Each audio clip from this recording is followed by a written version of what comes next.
I'm operating at my peakest potential. Elijah, he told me to keep it simple. Through these instrumentals, I speak to your mental. Red. Back in the booth, rap to the youth, they was lacking the truth. Back to the seas, they was lacking the roots. Smoked all the trees and they snacking on fruits. Feds, attached to my roof, detached to the roof on the back of the coupe. Back from the future, I'm back in the red and the blue, yeah, I'm back on my snoot. Niggas be biting, they cracking, they tracking, they niggas be capping, they lacking it. Put a toe tag on the back of they battle with nukes, I'm attacking they troops. I wrote these bars in Sumerian text. The legends of Mu on Sumerian sets. It was written in Targaryen text. Came to conquer all my variants. Yeah, we got it going on. I bring my niggas together, we transform and become the Voltron. Yeah, we hit the right all our wrong. Hey yo, we got it going on. Yeah, went through the fire, but it lit up my fuse. I'm blowing up like a bomb. Introduce you to God. Back on the mic, was dead on my back, now I'm back on my life. Came back from the future, went back to it twice. When I rose out the grave, they said that dude is Christ. I'ma shine like a star, I'ma twinkle, twinkle as I light up the sky. The whole world was watching on the night I arrived. The Messiah's here, I guess it's finally time. Swear that I hear every prayer that you say. I was there every day, Chat, what the hell? Really? They got a pillar at the Vatican. Pope Pablo, where you at? You either fight or run. Life a game, I feel like I won. Hey, yo, we got it going on.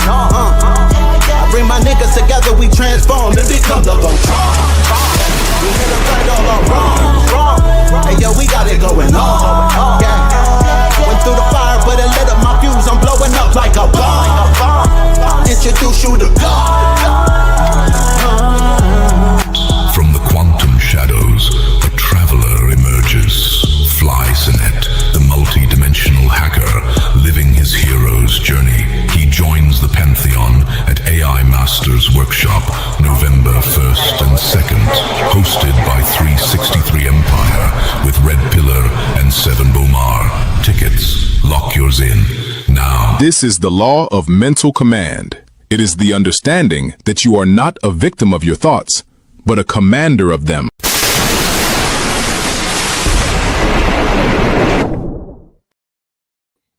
Yes, indeed. Yes, indeed. Yes, indeed. Peace, family. Peace to you and yours. Peace to you and yours. Peace to you and yours. Welcome to another episode of Wisdom Wednesdays. All right, we are here for Wisdom Wednesdays. You are now rocking with the best, ladies and gentlemen. This is your brother Red Pillar in the building, and I am joined by my special guest, none other than HITSUYO in the building. Peace to the God. Live and direct from the mothership that not gonna be on some other shit. HITSUYO, sovereign identity architect at your service. Orewa, kakugachi guandayo. Translation, I'm built different. Let's go. Peace to the God, man. What's good with you, man? What's good with you? Welcome back to the platform. I was about to say it's a blessing to be back on the platform, you know what I'm saying, after so many classic builds, you know what I'm saying, just to circle the block and, you know, to see all the developments since we actually did the first meme martyr, you know, American Gods, to see everything play out has been amazing. So we back at it to chop it up again, but outside of that, been good. Substack's been flowing. I just dropped 7 cybernetic prophecies for the digital economy in 2026. Ooh. I just dropped the last one today. Please. Oh, nah.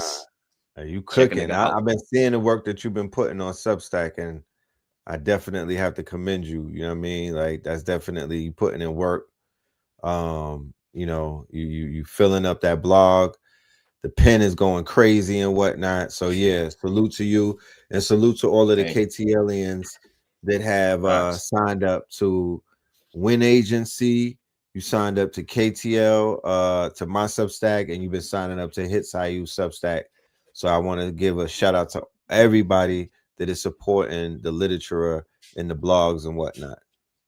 Let me give an extra shout out to Win Agency. She's actually in my cohort right now working with me.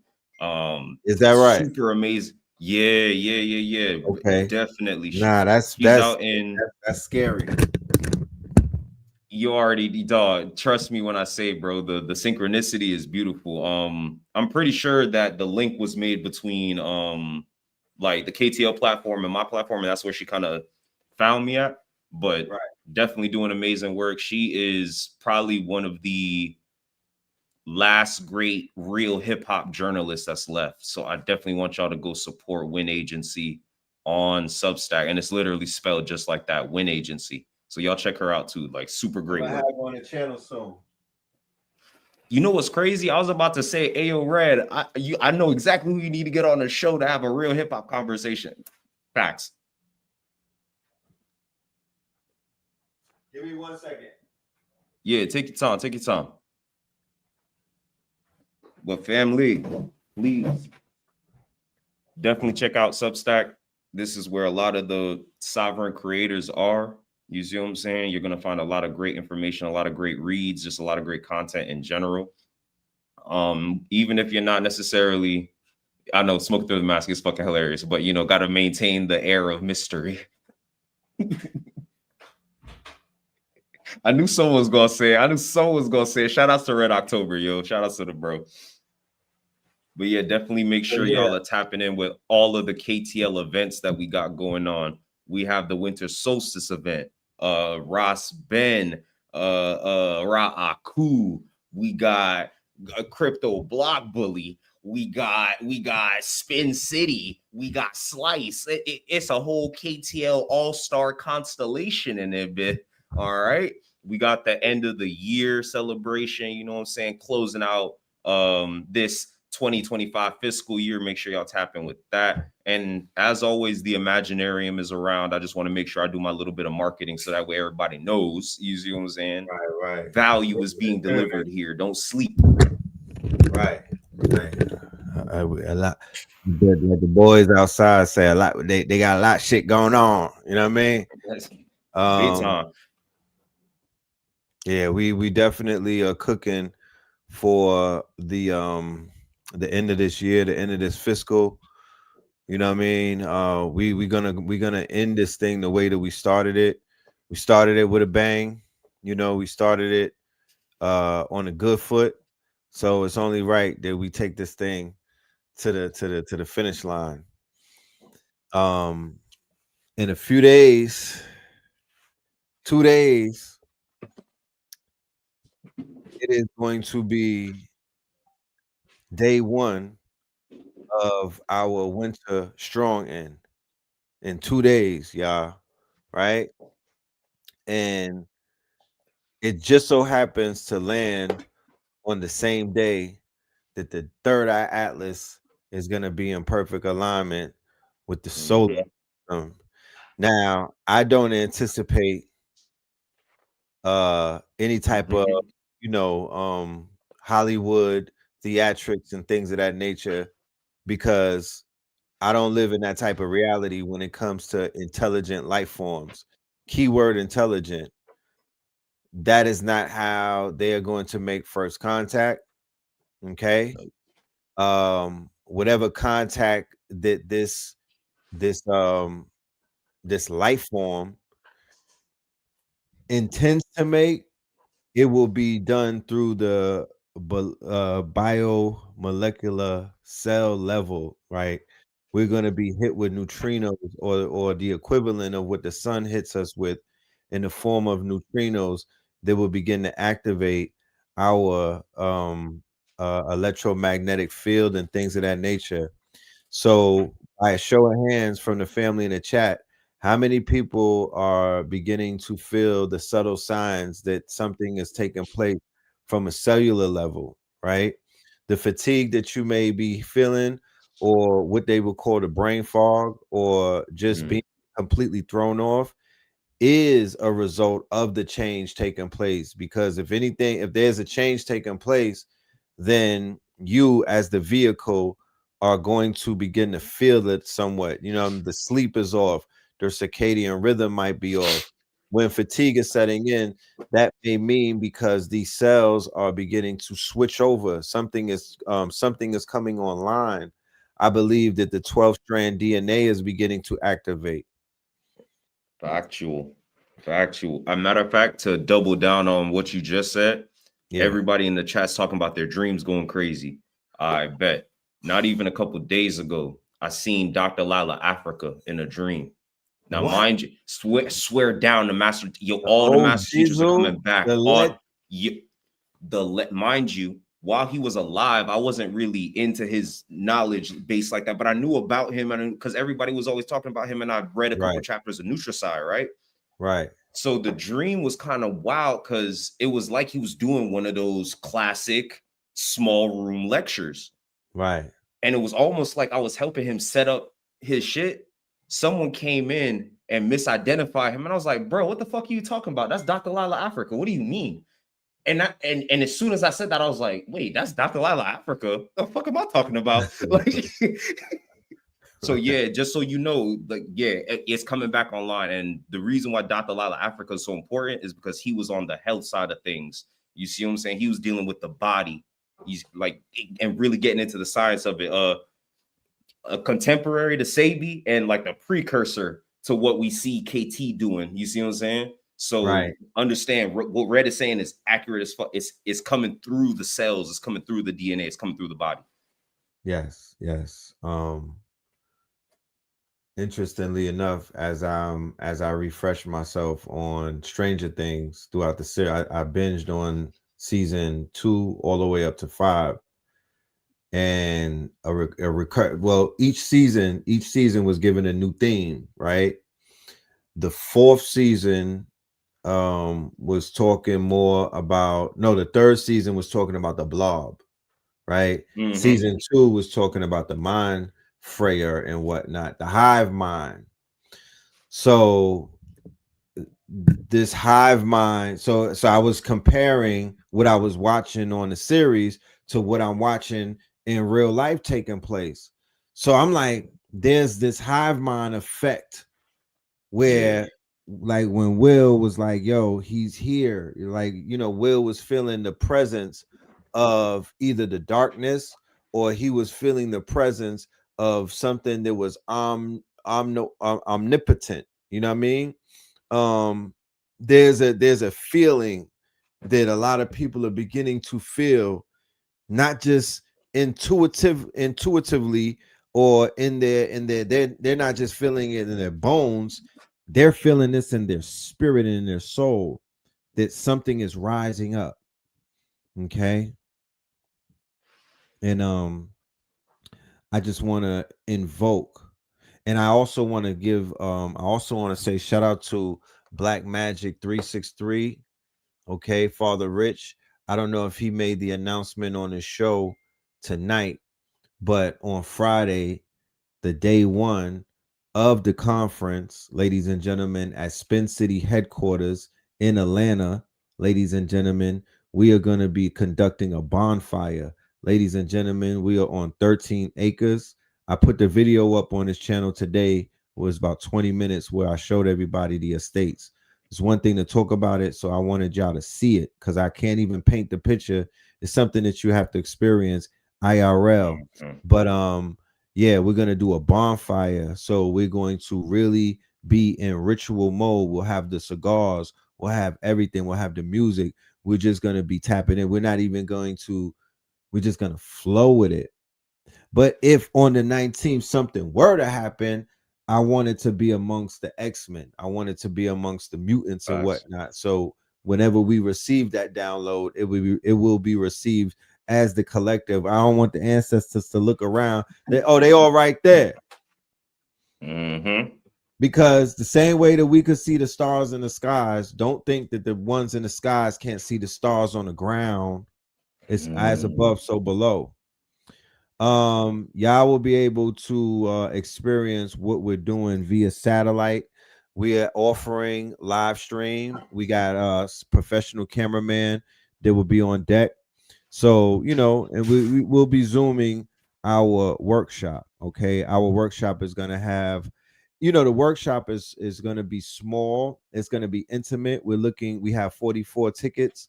We're almost sold out. But it's really for the global audience. We just want y'all to get that close feeling. We're not in somebody's establishment. We're in Spin City headquarters, and Spin City came to the ATL, and now he's sitting on 13 acres.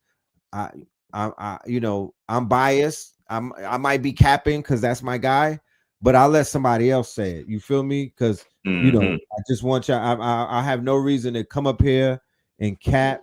I have no reason to come up here and pretend. I have no reason to come up here and, you know what I mean? That's the disclaimer, because it's the internet and everybody don't know me and whatnot. But yes, this young man is sitting on 13 acres and it's growing by the day, right? So he's going to be introducing people from our network to his new network of landowners and people people who do trust and all type of things, acre boy type of activities. Only lands, nigga, only lands. And I really am going to be building on Only Lands this strong in. While on Only Lands, my last name is Moreland. That's my government. So in this post 50 journey that I'm on, this new hero's journey, because I have to be honest, you know, that is that when you hit 50, that should be the ending of like hero's journey episode 1 type shit. Like, you know what I mean? We should at least cap it at something.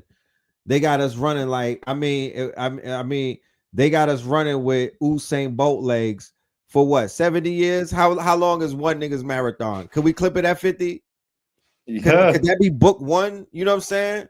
So on book 2 was on, because Sabi had book 1 and 2.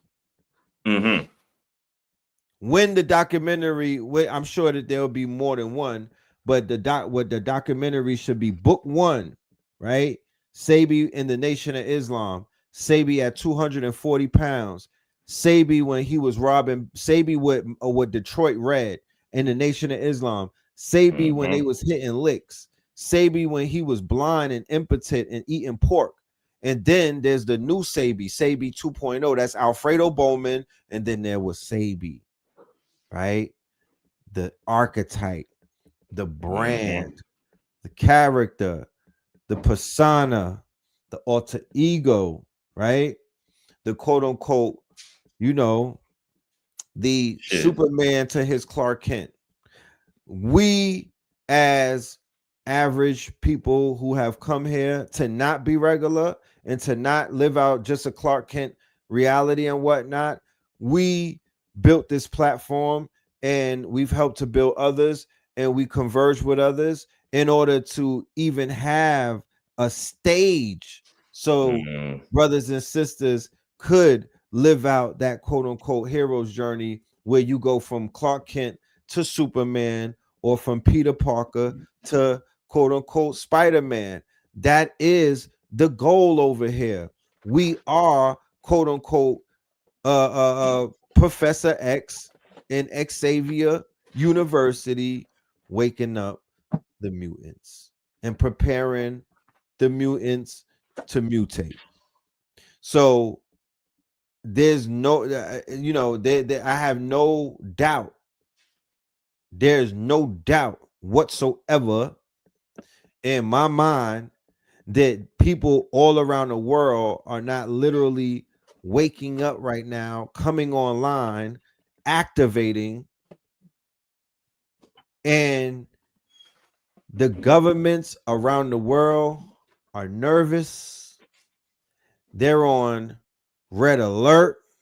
Okay. It's code red.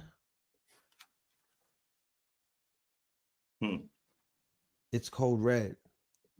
Big time. And big time. The United States Armada, its military, quote unquote, forces, alongside NASA and other foreign governments, are on their highest alert right now, leading up to the day that we'll start our first day of festivities. You know what I'm saying? if y'all are ready to get your tickets for Sunday, Friday, Saturday, and Sunday, you could pick any day. There's no obligation because it could be sensory overload. But let me explain to you briefly what the solstice is. The solstice for the winter, right, is the time for the alchemists to begin to alchemize. The solstice for the winter, unlike the solstice for the spring is when you pop out. Spring is when you spring forward. Spring is when you come from out of the darkness, from out of the hibernation. Winter solstice is when you go into the hibernation. It's when you go into the underworld. It's when you go into the darkness and whatnot, right? That's when the snake sheds its skin. That's when the bears go to sleep and whatnot. You feel me? That's when that's when you disappear and you get in the lab and you begin to cook. That's when you go and rebrand. That's when you go and change everything and you begin to transform. That's when you go on your spirit quest. That's when you detox. Remember, in the winter solstice, what would we do, right? All across multiple cultures, they would do what? They would begin to clean you out, right? You have to take the castor oil and things of that nature. You know, people deworm, people declutter, people detox. This is that time, ladies and gentlemen, right? It's very important that you get your vitamin D by all means, right? Juicers, cold press, not this juice in the store, because it's not real juice. It has nothing inside of it. You want to get cold press, you want to get a juicer, and you want to go to whatever farmer's market or whatever you could get raw fruits and whatever, and you want to combine multiple fruits and you want to juice, okay? And you want to get that vitamin D, you want to get that iron, you want to stay optimum, but you want to go through that cleansing, which is going to bring about that change, because the change is going to come from within before it comes from without. And I don't want to be all preachy. What I'm going to do is I'm going to bring the professionals on the show so they could lay out the science. So you could go and take the science and you could go and study it and you could go apply it. That's all it is. Got to get that science going. For my smokers, I would definitely say get you some mullein. You see what I'm saying? Make you some nice mullein tea. Clean up your lungs a little bit. Be able to breathe in some of this new alien air. You know what I'm saying? That's a fact. That's a fact. I want to say congratulations on your 4-week course. Let me put that QR code up. You definitely came through. All of the students, they were pleasantly pleased by your demonstration. You got standing ovation. You know, I was receiving emails of people that wanted to extend it. Okay. But I told them part 2 of season 2 is coming. Cycle 2 is on the way. Yeah, cycle 2. We don't want to stretch the brother out. He did the way that you ended it, the way that you capped it. It was like, yeah, I don't want to pull the thread out of that Coogee sweater. You tied that up real nice. You know, no, actually, that's one of the things that I definitely want to work on as we get just a little more into the flow of it, is like creating that community extension, like an alumni type program for all of them, so that way they can continue to work with each other, build with each other. I'm sure that in that room of like 33 some people, right, at least 5 of them have businesses where they could, you know what I'm saying, horizontally integrate or vertically integrate with one another and be able to make actual enterprises that go beyond just, you know what I'm saying, just a single household benefiting off a good idea or the execution of a good idea. So definitely want to make sure I do believe this is the replay that we promoting right now. So just tap in, y'all. It's 4 weeks. It's self-paced. You're gonna get all of the auxiliary materials that you need. So it's not even just self-paced. I watch videos and I'm just staring at the screen. It's interactive. You got lots of shit to do. Trust me, the emails that I'm getting, this is a life-changing process, y'all. That's right. Real quick, because even for the replay or for tonight, there's some people in the audience who are just literally meeting you for the first time. You know, they have no idea what they're about to witness and, you know, be a part of. Break it down about what this 4-week class was about, this ontology. Break it down, and then I'm going to play our commercial, and then we're going to go into our thing. Yeah. Got you. So the primal ontological loop, I will be changing the name soon to the sovereign creator system, right? Because what the primal ontological loop is, it is the oldest system of human expression. This is how we make meaning. You see what I'm saying? So just like the hero's journey is an archetype that we see across all of these melanated cultures, right, this is the hidden loop behind all of human expression, how we make meaning, how we add power to symbols. You see what I'm saying? So right, this is all about symbolic intelligence. So what we're doing here is we're taking this ancient system and we're applying it to the modern branding space, which is very much based on all of these ancient ancestral indigenous technologies. And I really want y'all to understand this more than anything. Branding is one of humanity's oldest practices. It's as old as fire. It's as old as language. It's as old as myth. You, as a melanated being, have every right to be able to build a business and present yourself to the world in the way that makes sense to you. And this is a system that's going to give you a clear step-by-step path to accomplishing that. 4 simple steps. We start with the tool. That is your functional utility. What is it that you already do? What are your skills, your talents, your experience, the systems, frameworks that you've used to solve problems in your own life? Those are the tools that we're going to then center your business around, center your brand around, because you've already proven utility in that space. All right. Once we have the tool, we move into expression. How do we want that tool to feel when we use it? How do we want it to look? How do we want it to sound? This is the sensory layer of it, right? So we can use a hammer for construction, and that's one way to express the use of a hammer. You could use a hammer to bop somebody over the head. That's another way to express it. Again, how do you want that tool to feel? And then as you have this tool and you consistently express yourself with that tool over time, you enter stage 3, which is the crystallization of an identity. This is when your brand has real solidity. This is when you know who you are and you're able to present that to the world, to the marketplace, what I call the bazaar, this hyper real ontological marketplace, because the internet made this shit weird. Don't you ever forget it, right? When you're able to go into a space that's oversaturated with machines and mediocrity, when you're able to go into that space and present yourself in such a way where not only does your signal cut through all the static, but your signal is worth $5,000 a pop, $10,000 a pop, because you have built your identity on what you can do, and you've built a level of expression around what you can do that calls out directly to the audience that you want to talk to. Right. Then you enter stage 4, meaning. This is where we now solidify the impact, the visions, the vows of what we are here to do and the world we're here to create through our existence. This is when you actually start to matter in the world. This is how you become real. That's why it's the primal ontological loop. Ontology is about beingness. It's about identity. So how do you gain an identity in one of the weirdest, most fucked up, most memeified, most gamified marketplaces that has ever existed ever?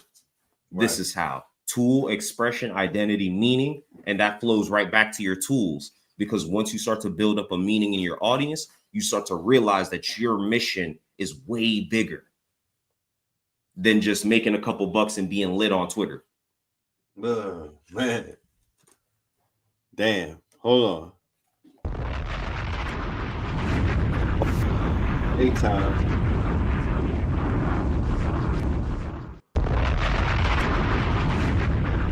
This commercial real quick, ladies and gentlemen. for the workshop. All right, the replay of the workshop, we have that available for the family. Make sure y'all go ahead and tap in.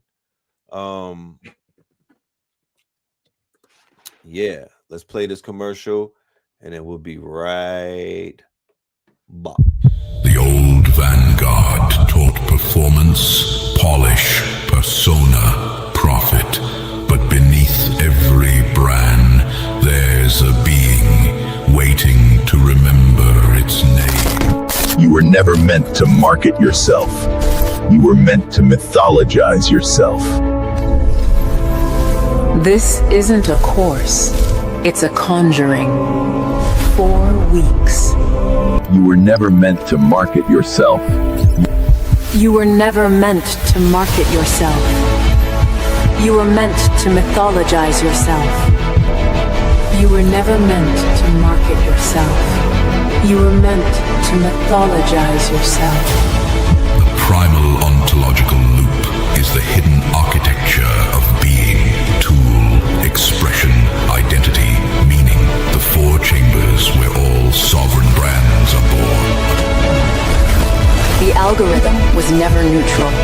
It's a digital parasite feeding on human cognition itself. A tool is intention made tangible. Expression is how that intention breathes. Identity is the rhythm that gathers when your tools strike true. And meaning is the vow behind it all and the way it impacts the world. Branding isn't corporate cosplay, it's ontology in drag, the ritual through which your myth takes form. IRL. We live in the age of ghost signals, where creators burn bright but unseen, mimicking trends instead of transmitting substance. The loop is how you rebuild your mythic infrastructure, how you remember what your signal sounds like before the distortions. Pulsing light is the breath of the cosmos.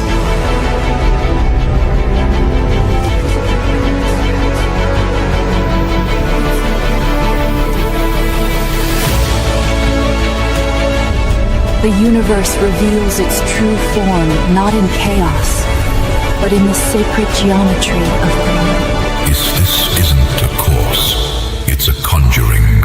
4 weeks, 4 gates. Co-hosted with KTL Media, you'll forge the tool, embody the expression, stabilize the identity, and anchor the meaning.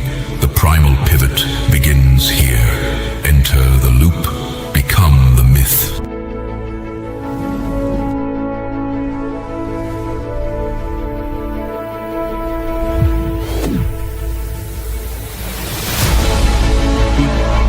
This isn't a course, it's a conjuring. 4 weeks, 4 gates. The primal ontological loop is the hidden architecture of being. Tool.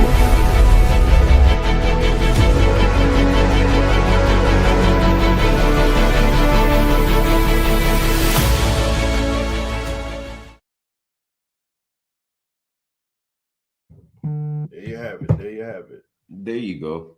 There you There go. you go. It has a better understanding now. So make sure y'all tap in. You're gonna benefit from that. You can ask the alumni, the KTLians who took the class. They'll let you know its worth. So let's get into it, y'all. Tonight's show is called Meme Martyr 2.0 American Psycho.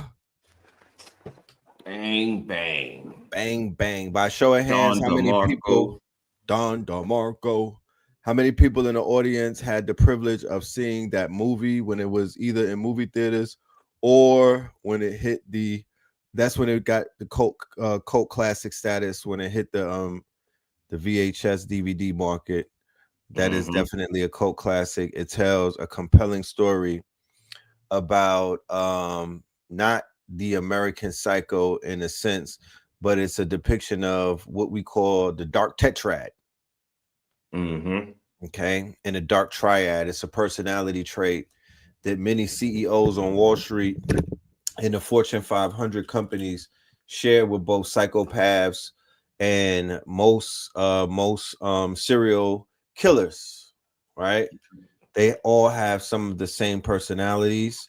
And in this movie called American Psycho, which was the acting debut of Batman's very own Christian Bale, they highlighted the dark psychology of the Wall Street elite in the 80s and whatnot.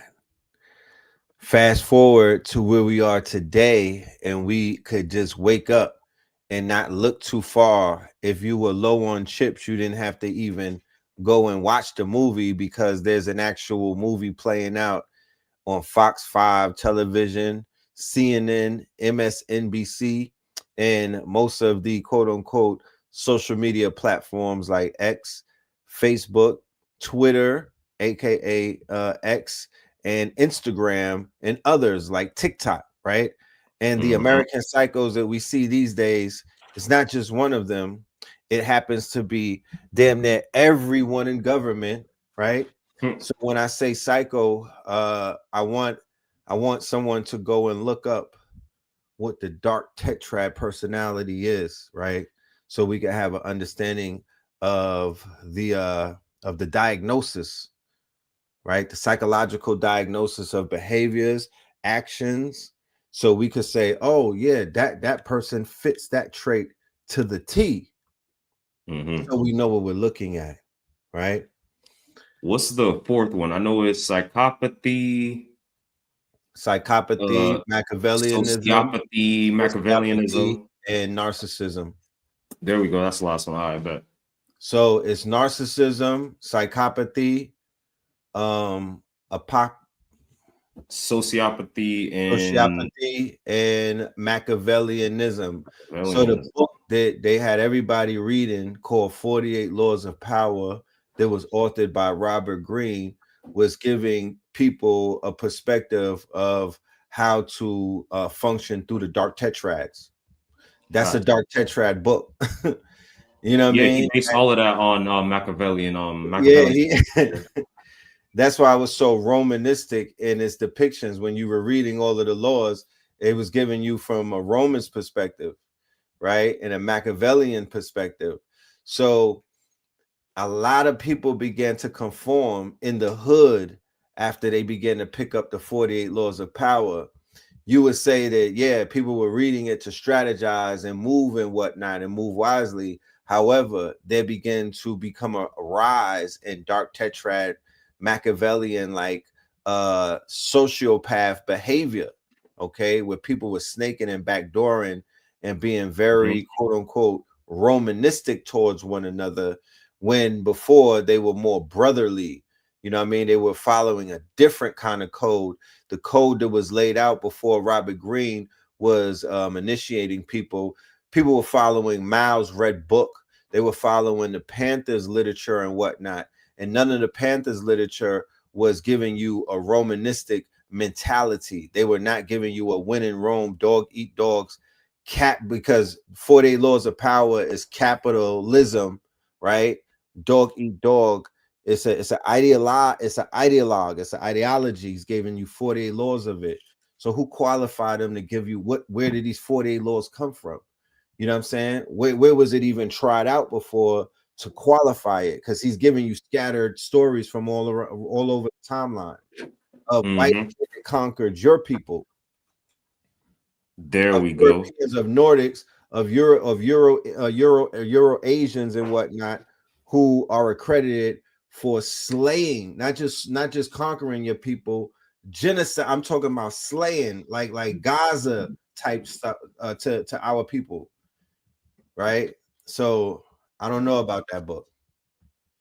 Yeah, don't really know, because all right, if we're saying 48 laws of power, laws where and power defined by who, and then it becomes, oh, these are the 48 laws of power. If you want power within this white supremacy system, this is how you're gonna have to play the game if you want to win playing with us. You see what I'm saying? right. You Playing got to amongst be the an American psychos, psycho right. to play with So, the psychos. right. So it's not a slight. It's not a No. negative in a sense. It's a No. manual and it's a guide to this new quote unquote paradigm where it is the new Rome. And these are Romans, and these are Germans. There you go. And these are stormtroopers. You feel me? And you might need to know how to move in a room full of vultures for and this is the room full of vultures, right? These are crusaders and these are conquistadors. You feel me? They're crypto, but as the world turns and as the days go by, it begins to shed its skin day by day. The mask begins to fall day by day by day, even to the point of today, right? Where I saw a clip with Donald Trump blatantly, he blatantly said we're going into Venezuela for the oil because the Biden administration did bad contracts and they don't respect us. We're going to take our oil. We're going to take that's their oil. And he said we're going to take it. That's what he said on live television with a straight face. No, it literally declared war in front of all of us without any Congress approval or none of that shit. So it travels all the way up to this point, right? Then in the midst of all of that, they're carrying out assassinations, right, against MIT professors, right? I'm talking about top of the big dogs, right? They went into Brown University, which is the equivalent. This is a sister school to MIT. This is a sister school to Harvard, right? They are on the same levels, okay? And they carried out what you've been seeing them carry out. So while they went ahead and trapped everybody's energy with the Kirkification, right? Over all of these months, then they dropped the files, right? They dropped the whole cache of all of the new Epstein pictures, along with some other stuff, but that's even part of the ritual. That's even when they dropping stuff. Just think about a wizard in front of a cauldron, and he's just dropping shit inside of that pot. Just imagine the internet as a big pot, and they got like, they got like a Crowley, quote unquote, a Crowley Ultron, and they'll just drop shit in that pot. So Candace and AMERIKKAN, yeah, that was a big drop in the cauldron, because that was them charging up all that energy of the people all of that time. Then they tapped it off with blood rituals. So the Bondi Beach with the Brown University the same day with the bloodletting, with everybody talking about America and Bandis Owens. That was the ritual right there. That was the culmination that started on September 1st and it ended on that day. Okay, that's how they capped off whatever they capped off, and they're gonna take that energy and go into Venezuela with that. Facts. Because what took place with this whole Kirkification, memification, memetic, quote unquote, psyops grand ritual is the immortalization, the quote unquote, the sainthood of that dude with that sister, you know what I mean, keeping his name not just alive, right? She immortalized them, she sanitized them, she lionized them, she did to him what I've said before that only a black woman can do. She stamped him. Think about it. Are white people passing the Turing test? Oh shit. let's really just think about this. There's 4 types of people on this planet: black woman, black man, white woman, white man, and on the chessboard in the equation. Yeah. Black men could brand something and they could stamp it, rightfully so. If they say something is hot, people go with it, But if our women don't approve of it, if it didn't get co-signed, right? If it didn't get approved, right? If they don't choose as a result of that, then it really didn't hit. It didn't go through. There you go. Think it did, but it didn't go through, right? It's not branded. So we brand, but we're not the branders of things. We don't pop things off. So when an artist starts singing to women, or they start rapping to women, or they cater to the divine feminine, what do women do to them?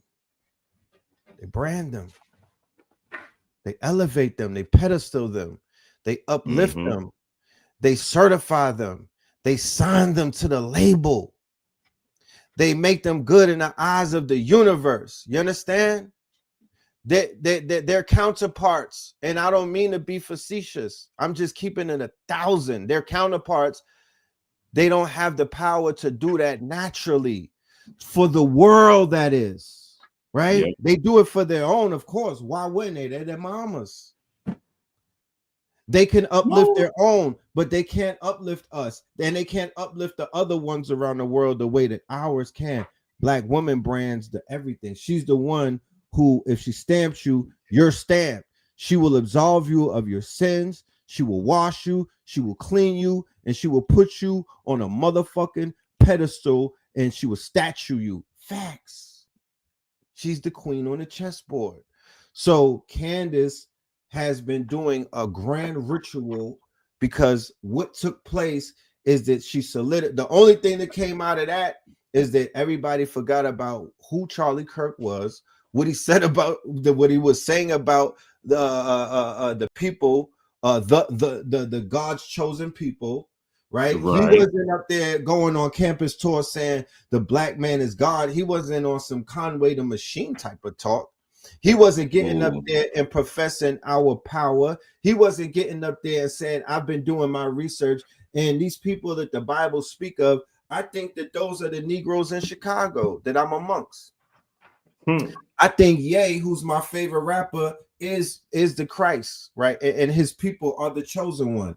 I agree to that. Even as an evangelical, I'm going against everything that these people. If he wasn't saying that, then he's not saying anything. So anything that he says prior to that is a lie and is going against the truth. So why are we even considering this person as a person of interest, right? That's how powerful a psyop is. People are literally inside of a psyop and they don't even realize who they're even considering. They don't even realize who they're, because she rocked you to sleep and made you care for this man. She made she made you. He's a part of the whole zeitgeist now, not because of his wife. Because if his wife got out there the next day and said Shabbat Shalom and went on Shabbat Shalom and went on a world salad tour about what he was about, she would have reminded you.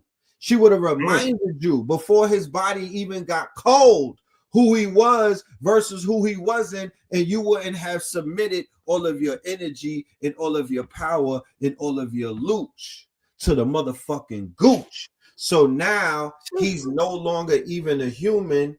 He is an idea. He's a meme lord, right? The Kirkification. I don't know if while you were sleeping, the Kirkification of the entire fucking world took place. His ideas are part of the canon law. He got sainted. He's part of the sainthood now, right? Shabbat Shalom. The Shabbat Shalom. The same way that they gave a man named Carlos. He was 15 years old, right? All of this Charlie energy, right? Carlos out of Italy got canonized right around the same time that Charles in America got quote unquote martyred, around the same time that King Charles in England Mm-hmm. And my boy Charleston White. Goddamn. And then young Charleston, the one-eyed man leading the blind in the land of the blind. They said the one-eyed man will lead the people in the land of the blind, and that's Charleston White, another Charles, right? Do the etymology on Charles, right? Who gets killed by Tyler Durden. Do the knowledge on what Charles is the church. There you go. Oh no, Kirk is church, right? Looking, the baby is, remember the baby from Charleston, right? What is his name? Kurt, right? From Charlestown, the baby, right? His OG name was the baby Jesus. He changed it before he really got big. Right, he came out. He was the baby Jesus. So the baby Jesus, right? So look into the Kirkification. Charleston White been doing high-level bills lately because I've said it before and I say it again. Charleston White was playing a character. Charleston White is a smart man playing dumb. That archetype is 1,000 times more dangerous than a dumb person playing smart. Right? Have you seen 607 Unk? Because he doing that same shit. Have you seen 6'7"? 6'7". So it's Skrilla versus JD Vance. Look at how the year is ending. This is getting interesting, right? Right? The Skrilla conversation is going to be very interesting, y'all. Watch. 6'7". Watch. Shout out to all my Santeros. The white people, right? We did the show. The Europeans this year have embraced, the far right have embraced occultism. They are now no longer profane. They are students. They are in the side of the lodge, y'all. You feel me? They are inside of the lodge. They are inside of the blue lodge. Willingly came inside and red pilled themselves, and now they are in the upside down world, right? They are now in the upside down world. So what are they gonna see on their journey through the upside down world, where they decided that they want to walk through certain dark sides and whatnot? Right? Even though they're going the route of the Lovecraftian way, they're going the route of the H.P. Lovecraft type of way. They're going the Crowley way. You feel me? They're going the Psychonaut way. But they're saying on their Psychonaut trips, they're running into the gods. You understand? They're saying on their Psychonaut trips, when they're trying to go on their trips to do what they're trying to do, they're running into the master teachers. And I want to say this, and we're going to get into this, and we're going to build on this even more leading up into this strong end. And I believe that even if you're not there in the flesh, you might be there via satellite, God. Yeah. For okay. Sure. Granted. Either way, I'm there in the building. Granted, right? So it's been said, and we're going to dive into this. I would love to have this conversation with both you, Al-Kibalon 44, B-Del, and KT the Arch Degree, along with a few others of the scientists. Let's get that panel together. Yeah. Where we could talk about the reports that have come out where they said that the only thing that is disrupting the quote-unquote time loop, or the only thing that's disrupting their plans, is consciousness. Because consciousness is truly the only thing that could disrupt this thing, because they are depending on sleeping intelligence. They are depending on the gods to remain asleep, because as the gods, because remember, the dichotomy is sleeping intelligence is around artificial intelligence. So one of these intelligence is awake, and another one of the intelligence is asleep. So the black gods are asleep. You know what I'm saying? Hiram is asleep. These niggas is sleepwalking. They're the sleeping dead and whatnot. People are living in this reality and they don't even know what the hell is going on around them. So they're asleep. They don't know but about 1% of the mysteries and whatnot. They don't know and they don't want to know. They doing elementary level type of biblio. They don't even know the bibliohelios. I'm like, bibliohelios. Niggas is like, nah, I don't got a helium phone, or what? What? Nigga. Yeah. Brother, what you say? All right, so let's double down right there. Yeah, because what we need to understand, let's not act like these concepts are new, because the Aboriginal Australians, they talked about dream time, the dreaming. You see what I'm saying? And their concept of time was that all time exists now. Everything that can happen already happened. Right. Time, consciousness is what's moving through the field of time. And it's spiral, right? Everything is going on now. So even in your dreams or in your meditations or in your visions, are you seeing the future? Are you prophesizing? Are you seeing the future? Are you seeing the past? Right? Time, or rather the future, is not an agreed upon concept. Nope. So the future is up for grabs. It's not an agreed upon concept. It's a battlefield. But you could change if by even like what original Black God is doing, by putting the videos out to show the past, to show people right now the what we really look like in the past, what we really was depicted by.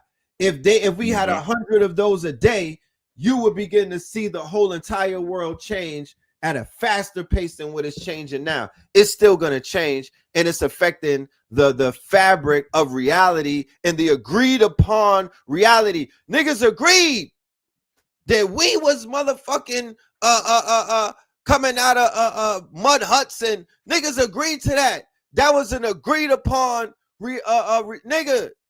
Until niggas started to disagree. Reality. Right, until we was like, nah, fuck that. The black man is God. Impossible. So when we started to disagree, we collapsed the wave and whatnot. I promise you, the atom, the motherfucking the biggest weapon in your arsenal is your consciousness. The more your ass gonna wake up, the more that your ass are gonna be able to see what the fuck you gotta see. Somebody is gonna see what a goddamn red button is. Somebody gonna wake up enough to be like, oh shit, and pull the whole shit down. Pull the plug on that's what I'm saying. So Spirit told me that they're in Venezuela, South America. They put a hit list out. I didn't see none of the channels talk about it. I didn't see nobody making no breaking news.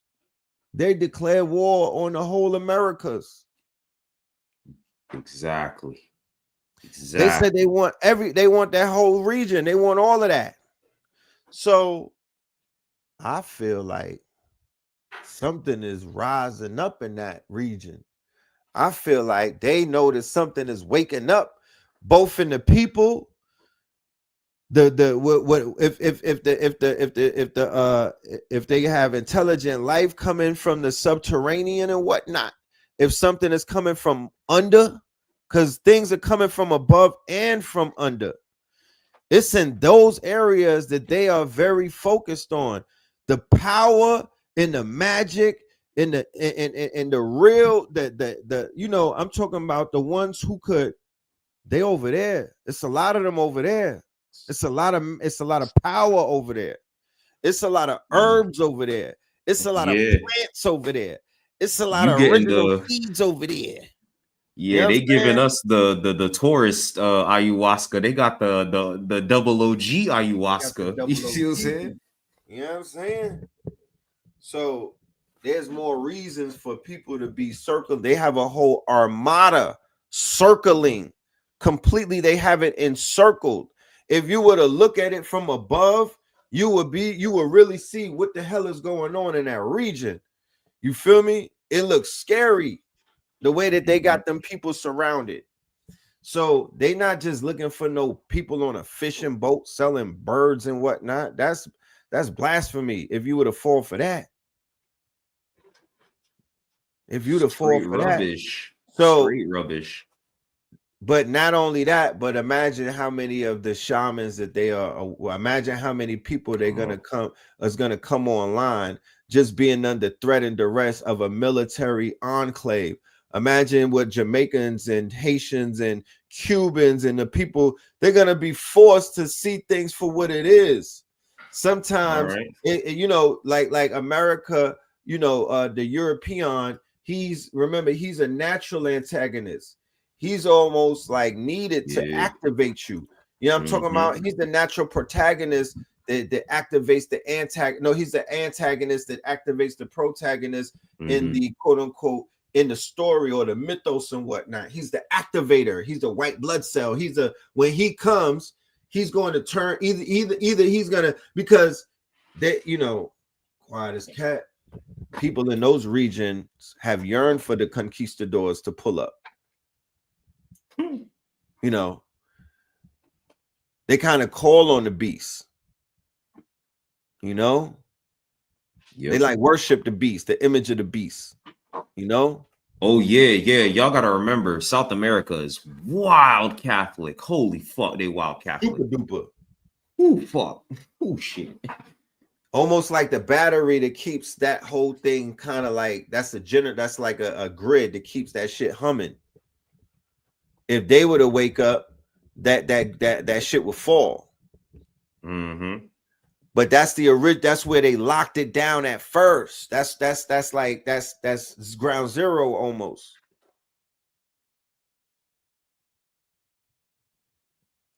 It's wild what you were saying, because I'm seeing now, like, all right, they about to run into one of the most spiritually active regions, right, on the it's planet. Like kicking the hornet's nest.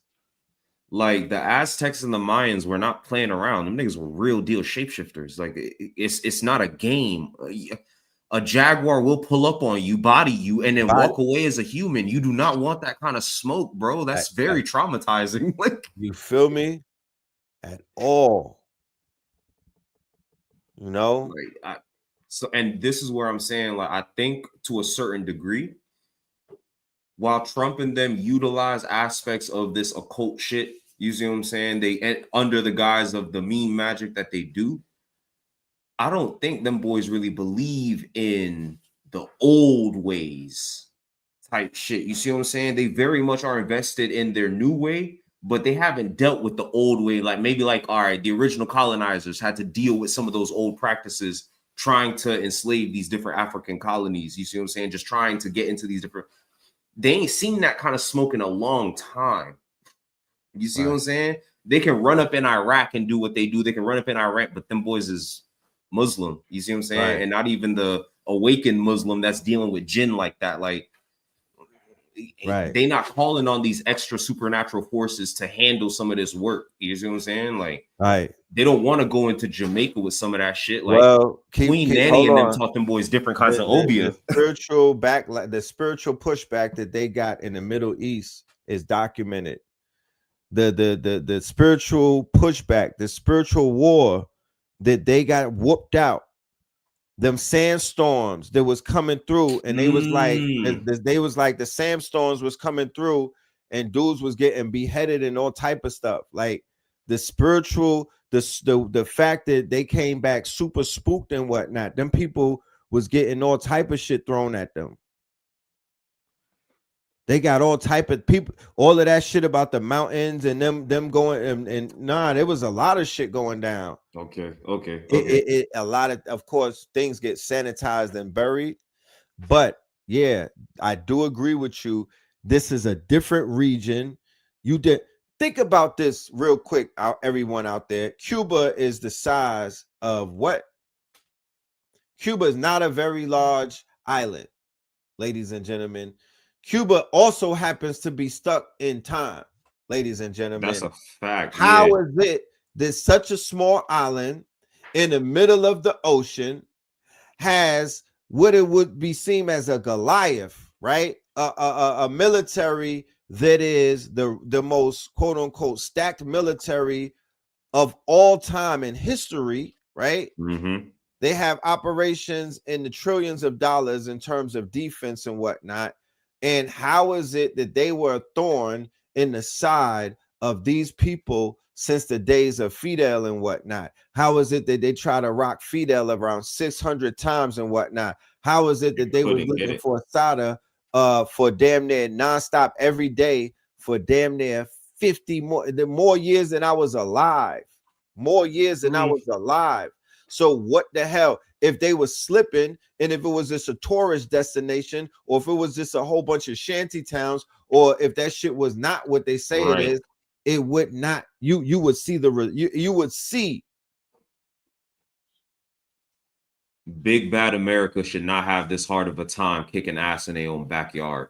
That's the point. Why is it so hard for them to go into this particular now? Again, they ran up all over the world and did what they did, but for some reason, Cuba can hold off all of the American military. What are we talking? That's Haiti, different. That's different. Yep, and let's throw Haiti in there. Haiti, boom. So what is it about these people? That these, you know what I mean? That these big old, allegedly big, bad, mighty, men of war, right? Can't throw these people around. Can't do nothing with them. So what's the magic in Venezuela? What's the primary? So quietly enough, Cuba is Palo Mayombe. We talking about that once again. Yep. They don't want people activated. 6-7 is activating, right? The word of the year is 6-7, right? The word of the year is slop, and the word of the year from Merriam Dictionary is 6-7. From Skrilla, who is from Kensington, Philly, but what they're focusing on, Zombieland. He's from Zombieland, but what they're focusing on is the fact it was okay if these kids were saying 6-7 or whatever. Oh, wait a minute. He has a video where he's Palo Mayombe. He's talking about Palo Mayombe. Wait a minute. So now he over here doing oranges to Mama Chola. What the fuck? What the hell? And he's talking about it. And white kids in America is hearing about Palo Mayombe. So we don't know about that. We don't know what triggers certain people, because we don't know when they're in their board meetings what they're super duper afraid of. We don't know that there's a certain spiritual system that people use that's so on point and so quote unquote solid and whatnot that they cannot beat them in these games of chess. So when they hear of that, that is a trigger. Oh no, we can't. They don't want to deal with Palo Mayombe. Palo Mayombe has El Cristo Negro, which is basically Tezcatlipoca in a new body. They don't want smoke with these. They don't want smoke. I promise you. In the TV show American Gods, the whole premise behind American Gods is the new gods versus the old gods. And the old gods supposed to be forgotten about and not summoned and not remembered and not looked up to. You know what I mean? Forgotten and whatnot. The younger generations, they want to worship the TV. They want to worship the internet. They want to worship the crypto and whatnot. They want to worship Showtime and the World Wide Web. And, those are the new gods, the technology boy, right? But now you got these people tapping into Palo Mayombe. You feel me? And then Young Thug and them was tapping into the EFI and whatnot. You know what I'm saying? And then you have all of these other things going on with these Spanish gangs and whatnot, like the Trinitados and whatnot. They worship Santa Muerte, and the ones that they shipped off to El Salvador and whatnot. They got their dark lords and whatnot. So you got trap guards, but then you got dark lords and whatnot. But keep in mind, these people in the dark web and in the deep web, and these people that are doing dark magic and whatnot, there's a thin line between them running into one another. It's almost like calling niggas on the yard, right? So you have different cards and whatnot. But if you're dabbling in certain dark magic and whatnot, you running into that warlock energy, and they're bumping heads. So in this new AI era where they're using artificial intelligence, they are definitely about to try to run down on ancestral intelligence. They don't need it right now. It's going to do more damage than it's going to help. They have plans to conquer this shit with this technology. They have plans to turn this into a technocratic aristocracy. They want to collapse the cathedral. They want to install the CEO architect. You know what I mean? They want to make this an aristocracy. They want to do away with the demonocracy. They don't need niggas waking up. They need you asleep. They need you scared. They need you, compromise. So let's check this out. Being that we was chopping it up about reality, let's go into this convo. Let's go into that. Yeah.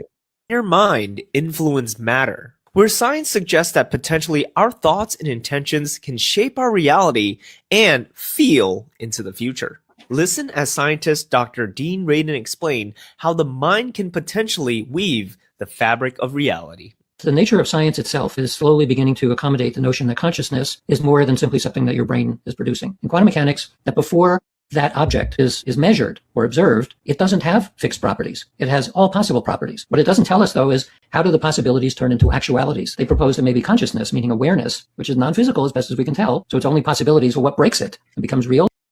So as a conscious community student, when you fix your consciousness on a reality, the reality that you create, you're the Godhead, especially the mothers, especially the women, but also the gods, the black gods. It's both of us, not one or two. It's both. When both of us gaze upon something, and we'll create that reality. Not what they say. We come first. Mm-hmm. That's what they're afraid of. That's the only thing that they're afraid of. Awareness, consciousness. So that is a viable interpretation of quantum mechanics, even from a mainstream perspective. And so that there are already standard quantum experiments. It's as though the present moment is influenced by the past and the future. And the way that it's sometimes described is that the present is bounded. The present moment is affected by the what's past and the future.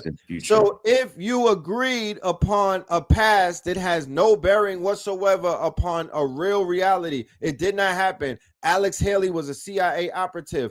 All of that roots programming, the things that they're trying to put everybody in the same box. We on the same ship. We went through the same thing. We did not. We did not. They burnt the books. They burnt everybody's individual experiences. We have an illustrious history that spawns millennia, which means millions of years, not 6,000 years. So when we fell for that, niggas cut they legs off. Negroes growing past the knees, weakened you, shortened your lifespan, your historical bloodlines lifespan. You know, when they got that graph when they show you got wild great grandparents. Well, if you accept the lies that they're telling you in the story that they sold you, yeah, your ass came here in the 1800 and some chains, and your ass was here for 18,000 years. Your bloodline in particular. They just ran down on you during certain Indian wars, cut your locks off. You feel me? Branded you, put you in a version of a goddamn prison or a plantation, made you a planter, made you indentured slave to work their culture and agriculture. And then you fell for their story that you was some type of slave. But not that slave, not Alex Haley's slave, a different type of slave. Niggas been different. They've been different type of slaves throughout all of history, throughout all dynasties, throughout all bloodlines. There was people getting enslaved in the Iberian Peninsula during the quote unquote reign of the Moors. There was people being enslaved during Carthaginian or Hannibal Barca's times. There was people being enslaved during Cleopatra's times. There was people being enslaved during during Mansa Musa's days. What are we talking about? That's a fact. So you lose the war, nigga, you're a slave. Now, if you lose the war, you're a slave, but that slave is in Rikers Island. That slave is on Wright Street. That slave is on Wayne County. That slave is in Harris County. That slave is in the mountains called the Department of Corrections. And in New York State alone, they have 70 plus, ladies and gentlemen, 70 plus plantations, 70 plus warehouses where millions upon millions of energy is stored. Melanin and carbon is being compressed. And they're experimenting on them young men and women. They're using their stored batteries. They're taking their stocks and their bonds and their all of that and flipping it and stretching it and taking out loans on them, you know what I mean? Wiling the people up, because capitalism isn't, according to Nick Land and the research that he brought forward, capitalism is a living organism, right? And the human body was his first commodity.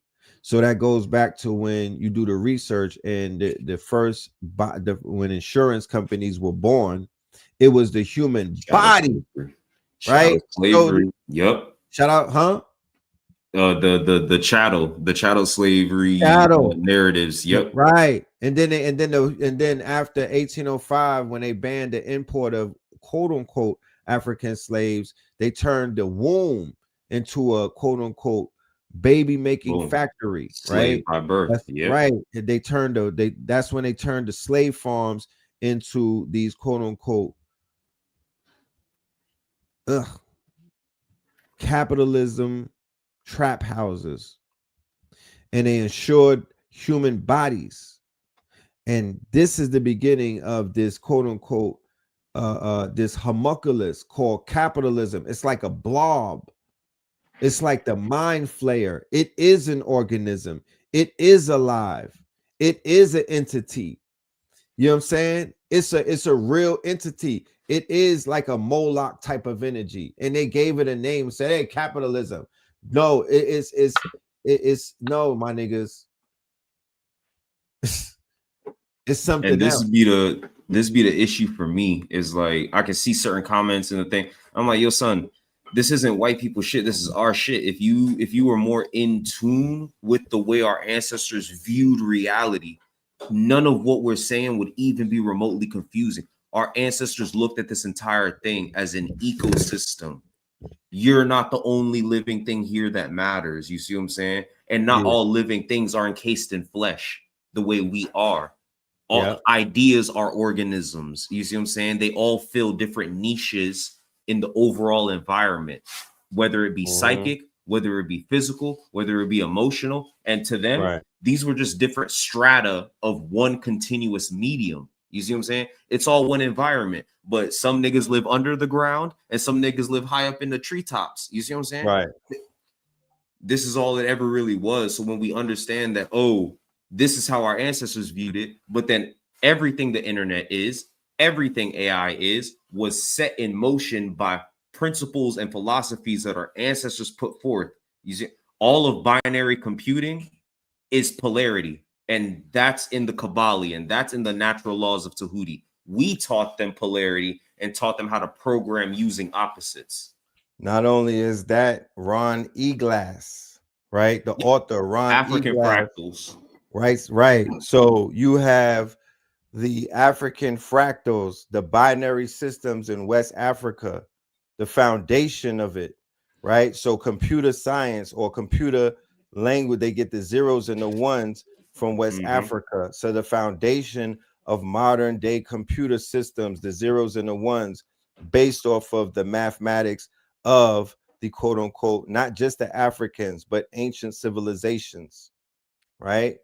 So let us continue with this right here.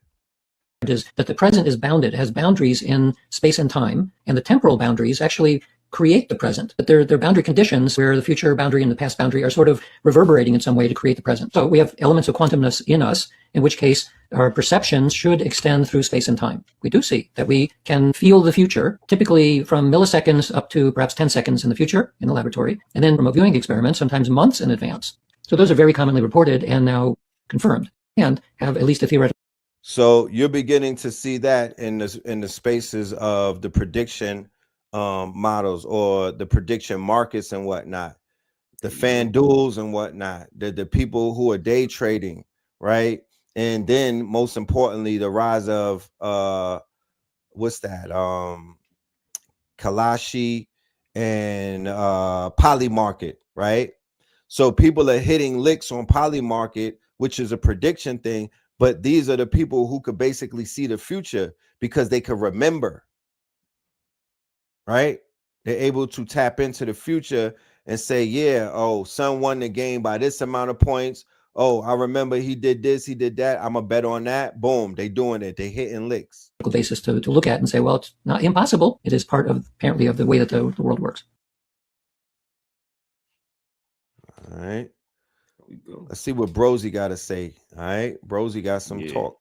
Yeah, because they out here clipping big dogs. Fusion scientist Nuno Loureiro is found shot dead in his Brookline, Massachusetts home just days after announcing a major breakthrough in clean fusion energy. Then suddenly he's gone. Look, this man wasn't just a scientist, he was the keystone of plasma fluid dynamics. His work defied Einstein, aligning more with Tesla, Lorentz, and the other suppressed ether theory. No carbon, no radioactive waste, no meltdown risk. Free, limitless energy. You think that's allowed? He questioned the very structure of quantum mechanics and replaced it with plasma field logic. The kind of logic that breaks monopolies on oil, uranium, and centralized grid systems. Comment scroll if you feel this was not random. Get your scroll scan. You'll understand why energy, frequency, and timeline control are always connected. Look, his fingerprints were on global energy projects, including ones tied to the US Department of Energy. His death wasn't just tragic, it was strategic. It was a message. Fusion is not allowed to go public until the right controllers can gate it. Look, ask yourself, why are the same networks who falsely claimed he was Jewish and pro-Israel the first to push narrative spin before facts were even verified?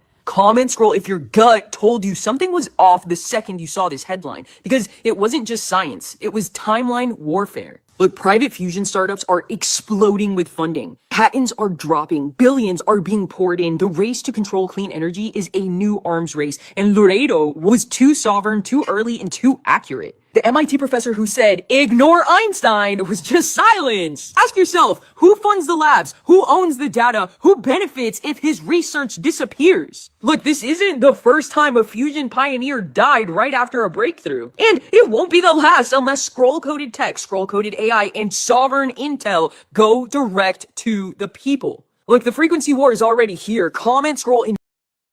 Remember when they had that big scare about son was missing, who does the cars that run off of like banana peels and and like, you know, like plastic and shit. Yeah, that's the equivalent. Right. So imagine if something like that happened, like that scientist that they just knocked off. They knocked off another scientist at the Brown University shooting and whatnot. I'm gonna play that video in a minute.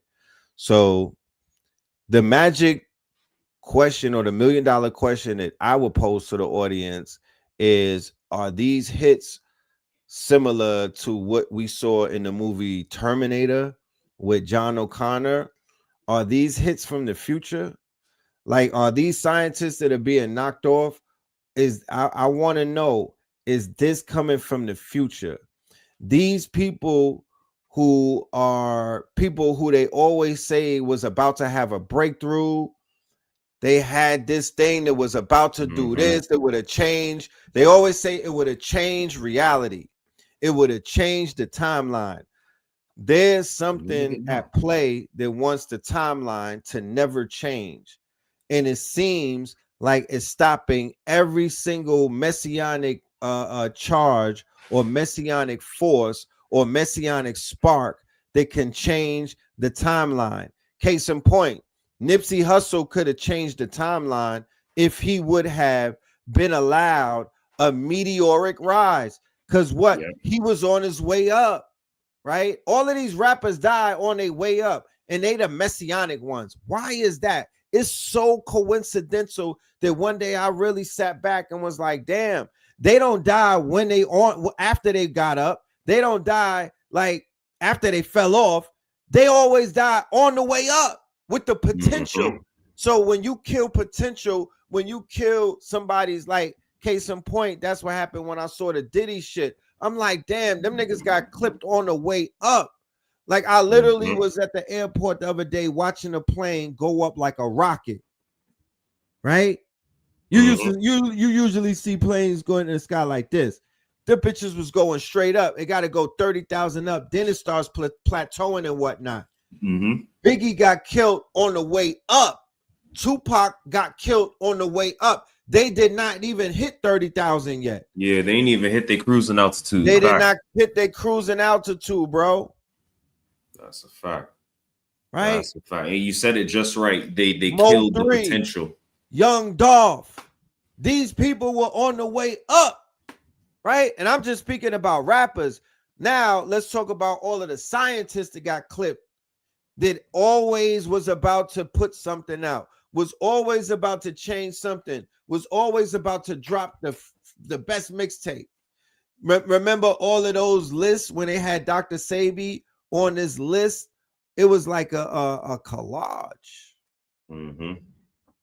There was rumors even when Sabi was alive, they had him on the list that he was not alive for like 3 years. You know that was not. You know that's magic.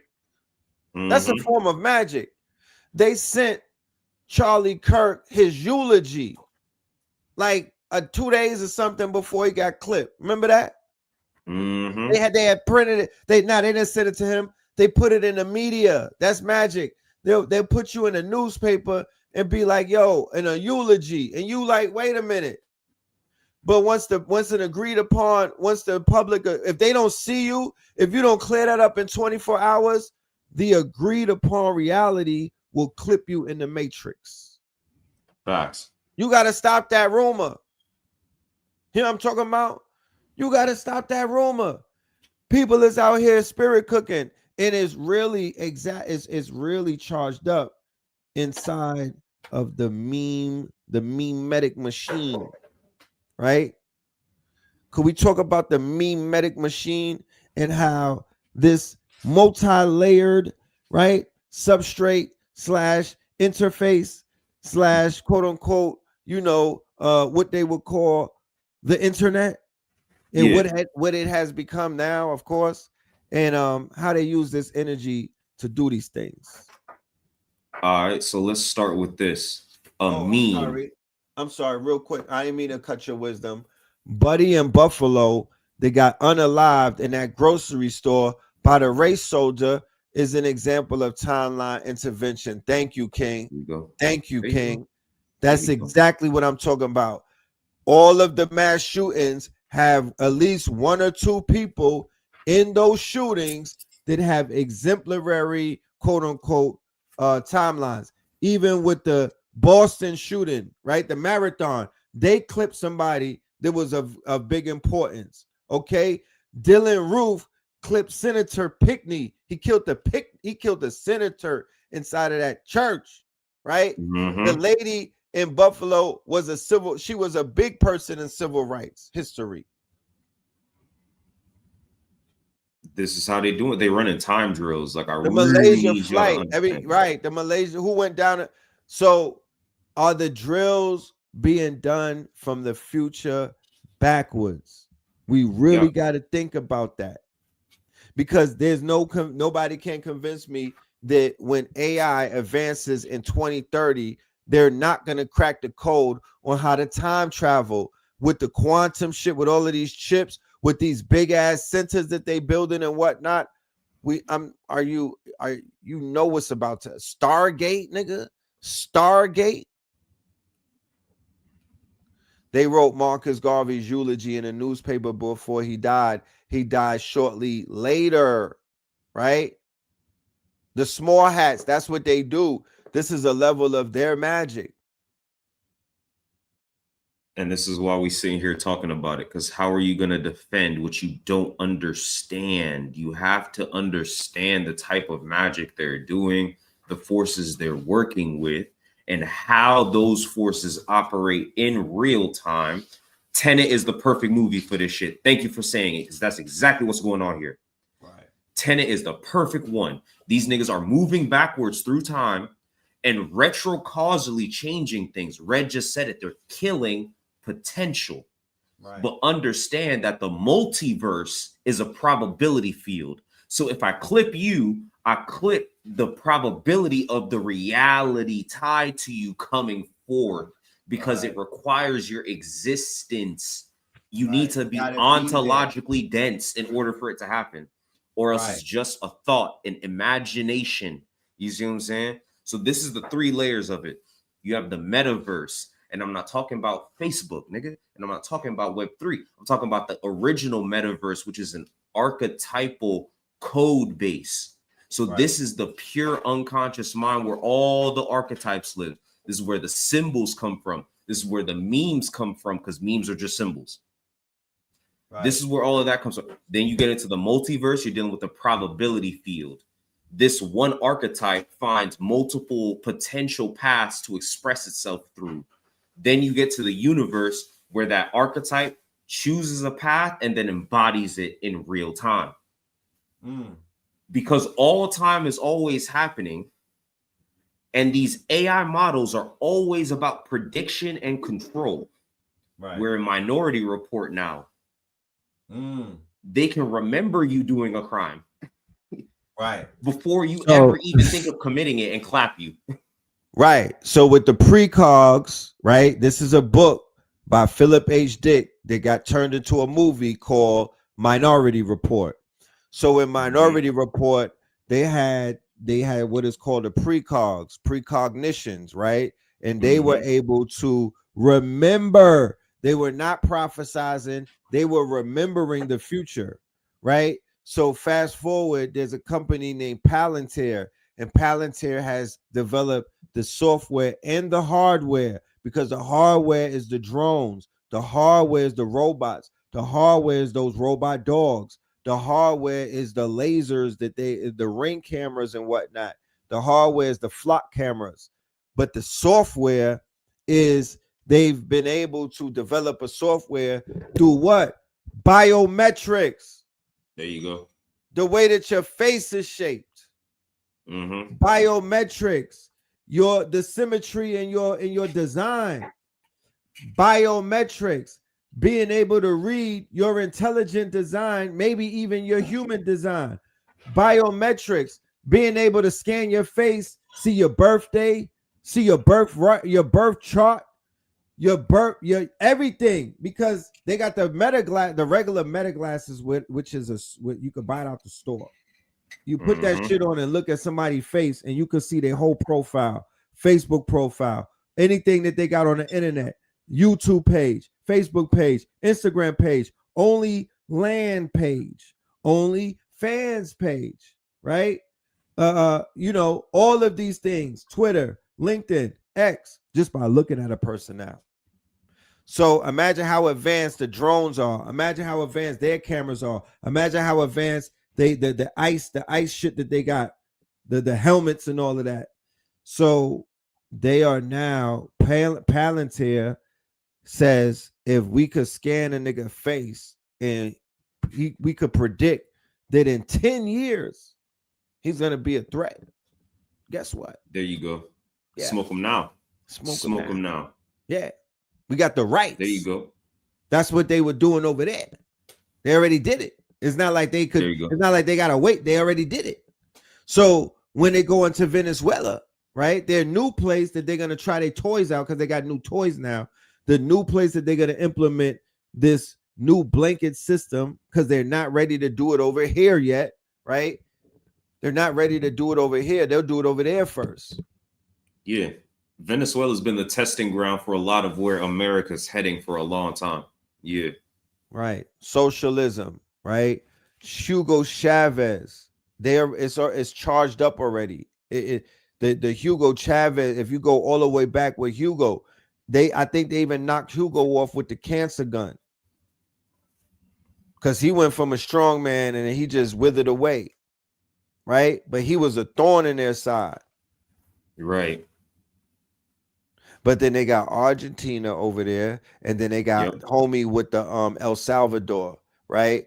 So remember, earlier in the beginning of the year, what did they do?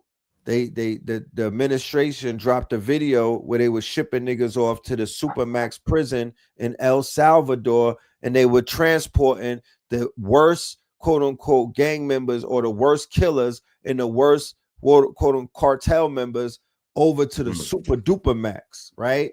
And then they signed an agreement with them people where they could do what? Trade the bonds and trade the quote unquote bodies of their new slaves that they built in these private prisons. All of the fentanyl dealers, the gangbangers, the Ricos and everything, they shipping them now. So now you got to be very mindful of all of that going on. They making so many plays. Like this is they're where gonna make the play to whereas they're going to ship a lot of people from here, FBAs included, over to South America, right? They're making that ship. These are agreements that they're making because even if they're in those waters, they're not in there as an invading force. Don't be fooled by that, right? The Pope, remember the Pope that's in charge, he's the one who will tell all of those regions to stand down because they all part of his, remember, they all on his line. His deodorant. That's under his deodorant. That's his, that whole area is his deodorant. So he will creating a narrative. Keep in mind, this is still eschatology. This is still end time theory. They still have to put on this theater. Okay? They still have to put on this theater. Those people are all part of those are that Latin America, Central America, Caribbean. Them people is in the game. They in the theater. They in the audience. They the ones that bought the tickets to the show. So if they on some end time Babylon, they need to see ships and warplanes and everything, so they could be like, yes, this is the end times. This and start putting that energy into that type of, we're gonna get, Israel. They could look at, is it real? They're like, yes, we in Revelations, they said that everybody will hate, is it real? Candace Owens made everybody hate, is it real? Is it real is public enemy number one.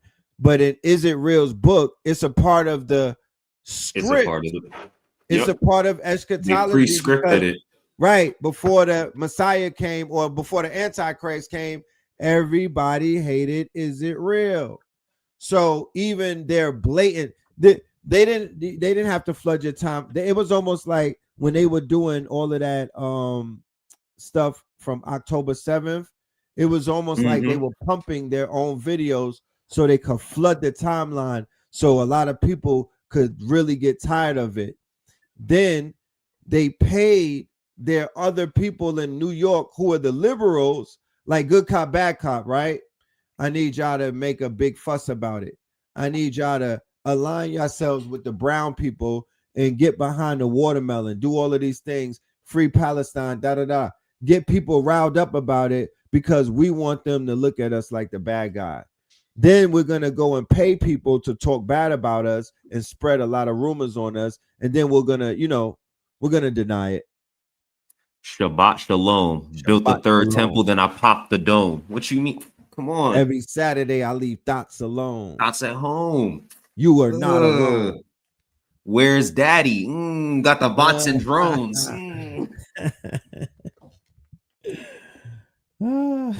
Yo. And this is what I really want y'all to like sit in really deep about this whole situation that we're ultimately looking at this memification of these conversations. Is it not clear and evident that there is a bunch of agent saboteurs, agent provocateurs, having that are ultimately working with each other and backstabbing each other at the same time? Candace was ready to pull a dead man's trigger not even a couple weeks ago. Then Erica Targaryen pull up with the smoke, and now all of a sudden we sound not so gung-ho to go after, now all of a sudden we understand. And now her fan base is mad at her, but I'm like, Candace, you're dumb as hell. You branded yourself to be the new space for all the conspiracy niggas, but you don't understand any switch up of your behavior is going to be deemed part of the conspiracy that's going to make them turn on you. Shabbat Shalom. The fuck is wrong with you? Let's go into that, man. Let's go into the Candace train, y'all. Strap up. Strap up. This one is interesting. Let's go. Fraud, the public sure as hell deserves to know it. Candace is losing her audience. After months of unknown sources and admitting inaccuracies in an Egyptian plane spreadsheet, she's had a private meeting with Erica. And now, it all seems a bit fake, and the other word for happy. That yesterday, for 4 hours and 30 minutes, there were no rules. Andrew Colvett and team broke Erica Kirk's rules when she stated there would be no content until after this meeting. The very first video they release that reaches this statement is a clickbait heading video that proves nothing. Don't bother to watch it. In my opinion, they've planned out the next few months. They want Charlie's book to sell. These are his final words that he left. They want Turning Point USA to keep growing. So many amazing things down the pipeline. And Candace doesn't want another lawsuit. Andrew Colbert was my source. Andrew Colbert told me. They met in private so lawyers can be present, so no clips can be made. We are probably witnessing the end of season 1, and now it's time for season 2. I hope I am wrong, but it seems like the narrative will turn into the Charlie Kirk show versus Candace Owens, flip-flopping pre-agreed ideas to keep views high. Andrew Colbert's terrified. I said, like your favorite Netflix show. Oh, it goes on. Oh, it goes so much further. It goes on. Let's continue. Was trying to create. Okay, you guys are crazy. You guys are absolutely crazy. The amount of people who attacked me for sending out a tweet being like, hey, I'm good, I'm alive. We had a very productive conversation. And they were like, she got the call. She got the call. She's betrayed us. She's doing something else. I can't believe it. This has all just been a show. Calm down, okay? What do you think happened? Well, Erica said, stop. And then I was frozen for 4 hours and 30 minutes, just like...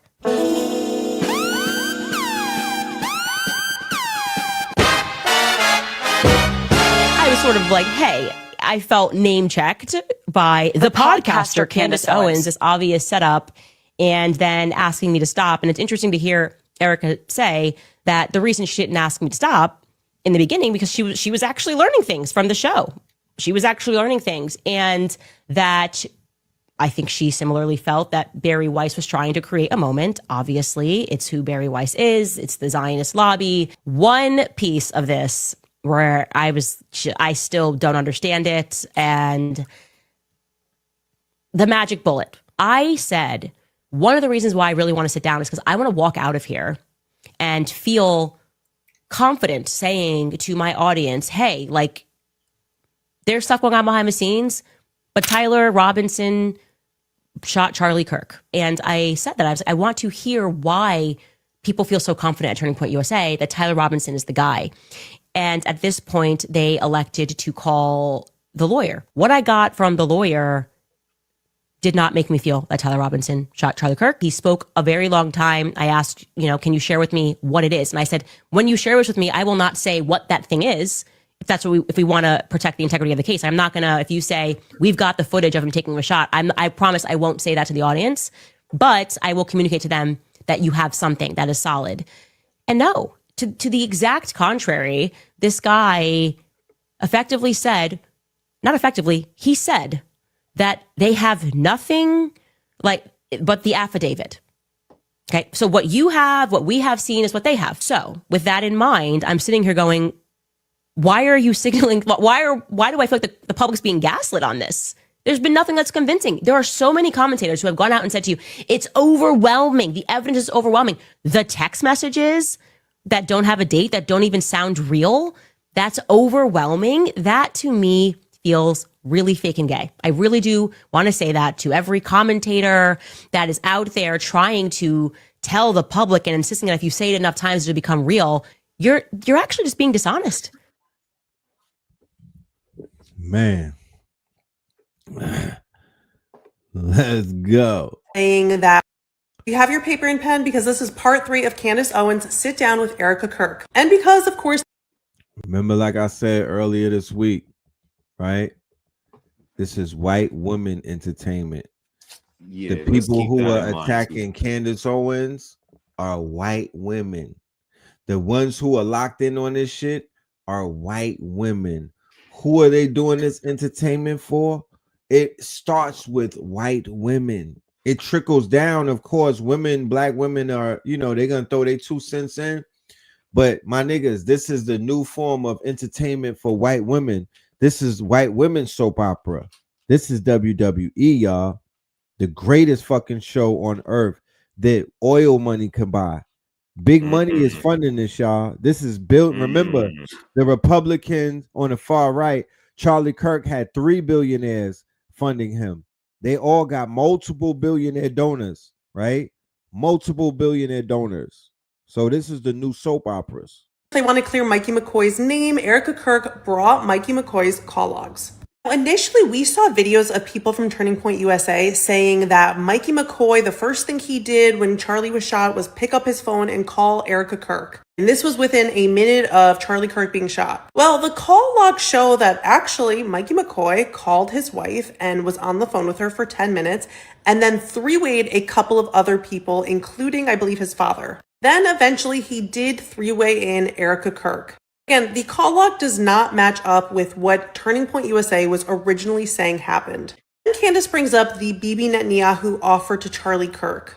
Candace told Erica she's absolutely certain that Bibi offered to fund Turning Point USA, but that Charlie turned it down. Erica told Candace that she had no idea about any of this. Candace felt like she did not get clarity on that situation. Then Candace called Erica out about the calling Turning Point USA your family. That this is a very large organization, that all of these people, you can't know all of them and know that they're all good people. We all have people in our family that might not necessarily be good people. You can't say that this entire organization is just filled with good people.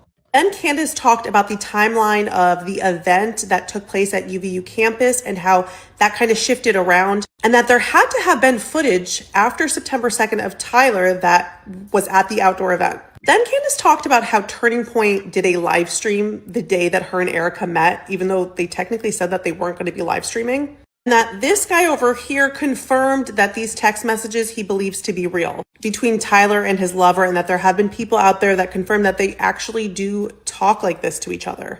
Candace gives Megyn Kelly a shout out, which I was kind of surprised because I felt like Megyn Kelly kind of changed her tune the last week. But basically says Megyn Kelly was initially supposed to kind of be the mediator between Candace and Erica, and that this was going to be a live conversation. Candace went on to say that although she would have loved it to be live, she's also happy in some ways that it wasn't, because there were certain things she brought up to Erica that she still hasn't shared on her show that she kind of wanted to protect for now. Then finally, we get some clarity about Charlie Kirk and Catholicism. Candace said she never lied about this, that she believed Charlie Kirk was looking into Catholicism and considering converting.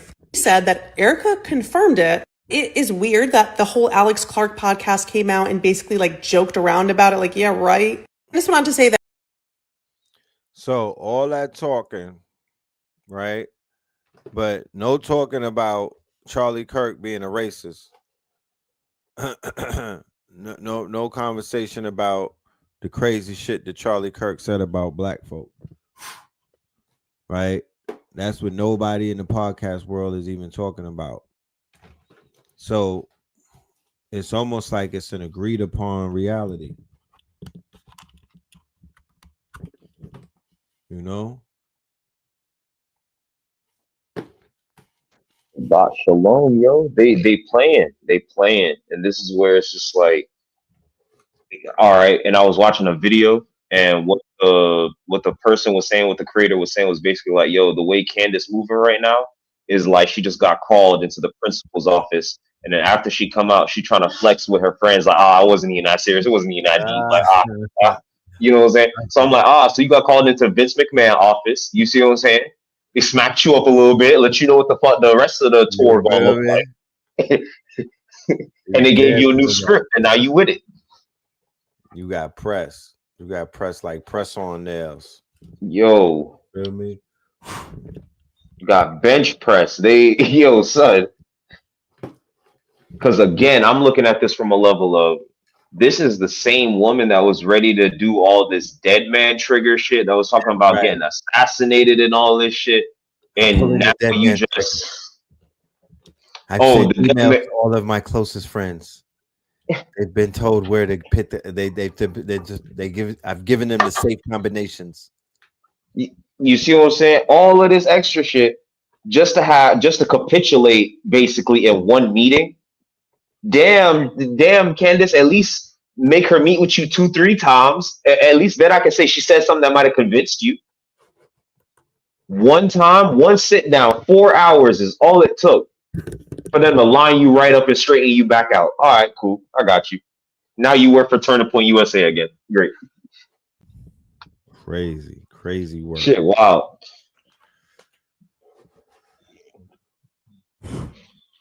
Shit is crazy work.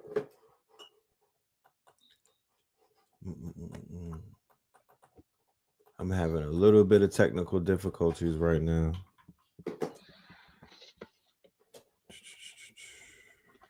Family, don't forget to scan the QR code. Scan the QR code. Thank you.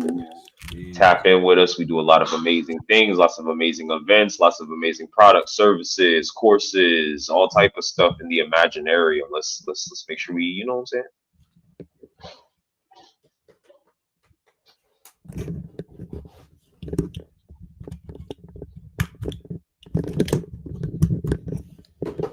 Man, Nick Fuentes went crazy on her too.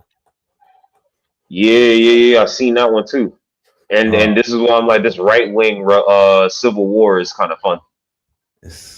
They playing, it's tennis. They playing tennis. They going back and forth playing tennis. It's fucking Wimbledon at this point.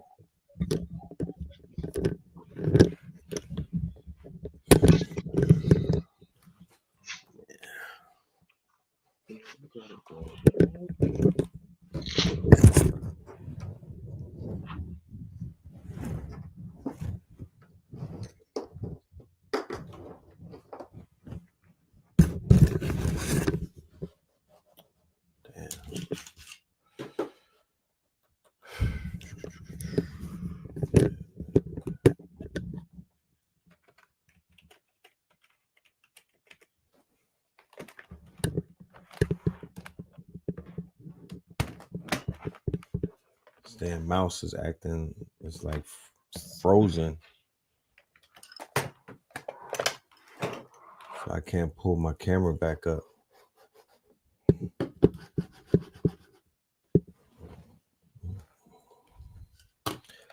Have you seen the It series, Welcome to Derry? A lot of people talking about that. What's that streaming on? I believe it's on Netflix as well. Netflix? All right. Yeah. I'm gonna get out a go around. They've been really expanding on the lore of It lately. Oh man, they deep dived on that. I heard that they tapped into the Indian lore. Yep. Nah, they went in on that one. I was seeing a lot of feedback on that. So I'm gonna after I wrap up, I wanna stay in the Stranger Things universe. I'm gonna thug it out until the end of the year when they have the season finale. Then I'm gonna go down that rabbit hole with the other thing.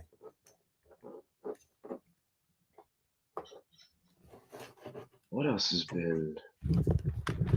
Oh, family. If you need like a cool way to kind of envision and picture some of the things that we're talking about in terms of this sending agents from the future to the past to run drills on your behalf and all that good shit, like so many movies kind of tie into different aspects of what we're talking about. So we touched on Minority Report. You see what I'm saying? We touched on Tenet.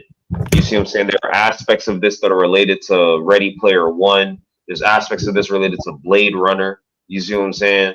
Snowpiercer. All of these different things. Like, not all of them are time based. Of course, you can watch Interstellar as well to understand some of the physics of why they just clap that plasma, nigga.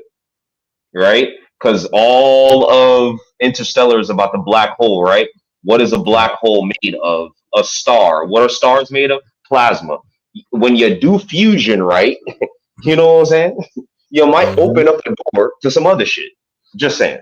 So these are the type of conversations that you want to have. Then you got to go watch those movies, because again, they're not educating you in their education system. They're giving you the truth in the entertainment.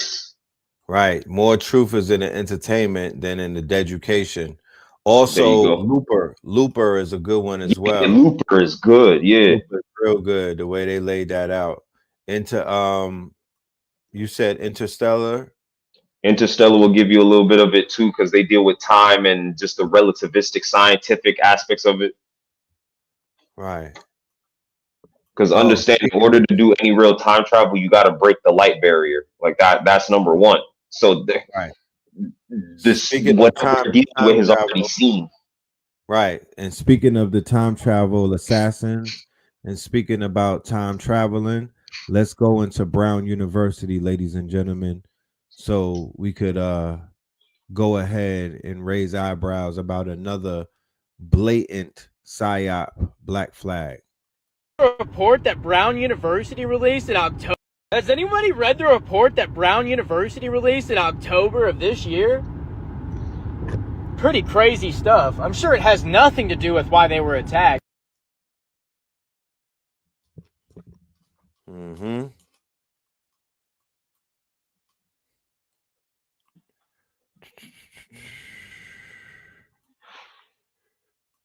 Let's go ahead and check this out. You guys on TikTok and Instagram saying you believe. So literally this one have right gotten here, I'm going to show these two videos just to show how white women entertainment, right?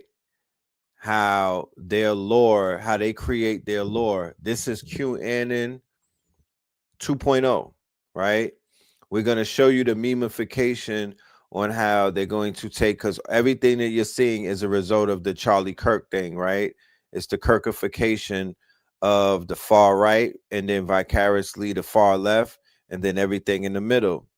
So now they are literally calling Erica or Amerikka Kirk John Benet Ramsey, right? But all of that does is just create more quote unquote loops, or more quote unquote, it creates more confusion. But what it does is it sucks people into this lore, right? There's a lore that's being created, and people are literally living in multiple realities. So this is a reality that they'll get lost in, especially the QAnon people who thought that JFK Jr. was coming back on Inauguration Day. Thousands of comments from you guys on TikTok and Instagram saying you believe Erica Kirk is really Jean Benet Ramsey. You say they have the same eye shape and color, that they both have a dimple on the right cheek, that their facial structure is very similar, and that their hairline is the same. You pointed out their age difference is only 1 year and 9 months, and that they were both in the pageant world. Look, here's a photo. I don't know. I don't know. Could it be? Some of you think the Ramseys either sold Jean Benet to the Francevy family who raised Erica Kirk, or gave her to the Francevy family who raised Erica Kirk. But why would they sell her to the Francevy family? The Ramseys had plenty of money. They didn't need any more money. And regarding giving her to the Francevy family, do you think maybe they did that to protect her from something? Could that be possible? I did a video called Who Dat? Take a look at that video, and then think about what we just talked about here, and leave me a comment and let me know what you think. Erica, yeah. Because you know that Erica said she didn't date anyone before Charlie for a while. And they were married for 4 years. So this was, there we go. So it says Erica Kirk was dating Cabot Phillips. And if you haven't heard the story, basically, they were dating. They have all kinds of Instagram stuff together, you know, saying we're lovebirds. People are like, oh, you guys are the greatest couple. And they painted together, all this stuff, right? And the same dude was hanging out with Charlie, playing basketball with him and stuff. And now this same dude is supposed to be touring, doing what Charlie did before he died. He's an editor at Daily Wire and previously dated Erica. Yeah. So her ex-boyfriend is now going to be stepping into the position that Charlie was in. What? And she was dating this dude before she dated Charlie. So this is Erica Kirk's ex-boyfriend and lover, and he was also hanging out with Charlie Kirk? Yep. And now he's going to be touring, doing what Charlie was doing. Bro. I mean, Erica Kirk is a Scorpio, by the way, for the record. If anybody's out there keeping scorecard of Scorpios in 2025 and how they feature into the zeitgeist. But for the record, she is a Scorpio, y'all. So that does explain the craziness. It doesn't it explains it, but it doesn't necessarily excuse it. But yeah, they're seeding her into the American quote unquote zeitgeist, into the narration. She's part of central casting now until she leaves stage left. She's never gonna leave that stage. No. She is far too powerful at this point. And to tap into that part where she's now I just putting have her one message. ex-boyfriend in the position of her late husband. Don't that sound like destiny swapping, my man? Just a little bit of destiny swapping there. It definitely sounds like destiny swapping all day. Like a long game plan. Like we're gonna play the long game. Feel me? Like we gonna play this shit out. Remember the movie with Ben Affleck? What was it called? Gone Girl? Yeah. That was crazy. Where they shot that was wild, yo. And now we get the real life version. Yo, check this out. This is crazy. Oh, first, one more Becky. We're gonna go back into the WWE, y'all. I just wanted. I'm really just showing you this because once again, it's a story that has dominated the later years of 2025. It was a story, and it was a narrative, and it was a psyop, and it had multiple players. It was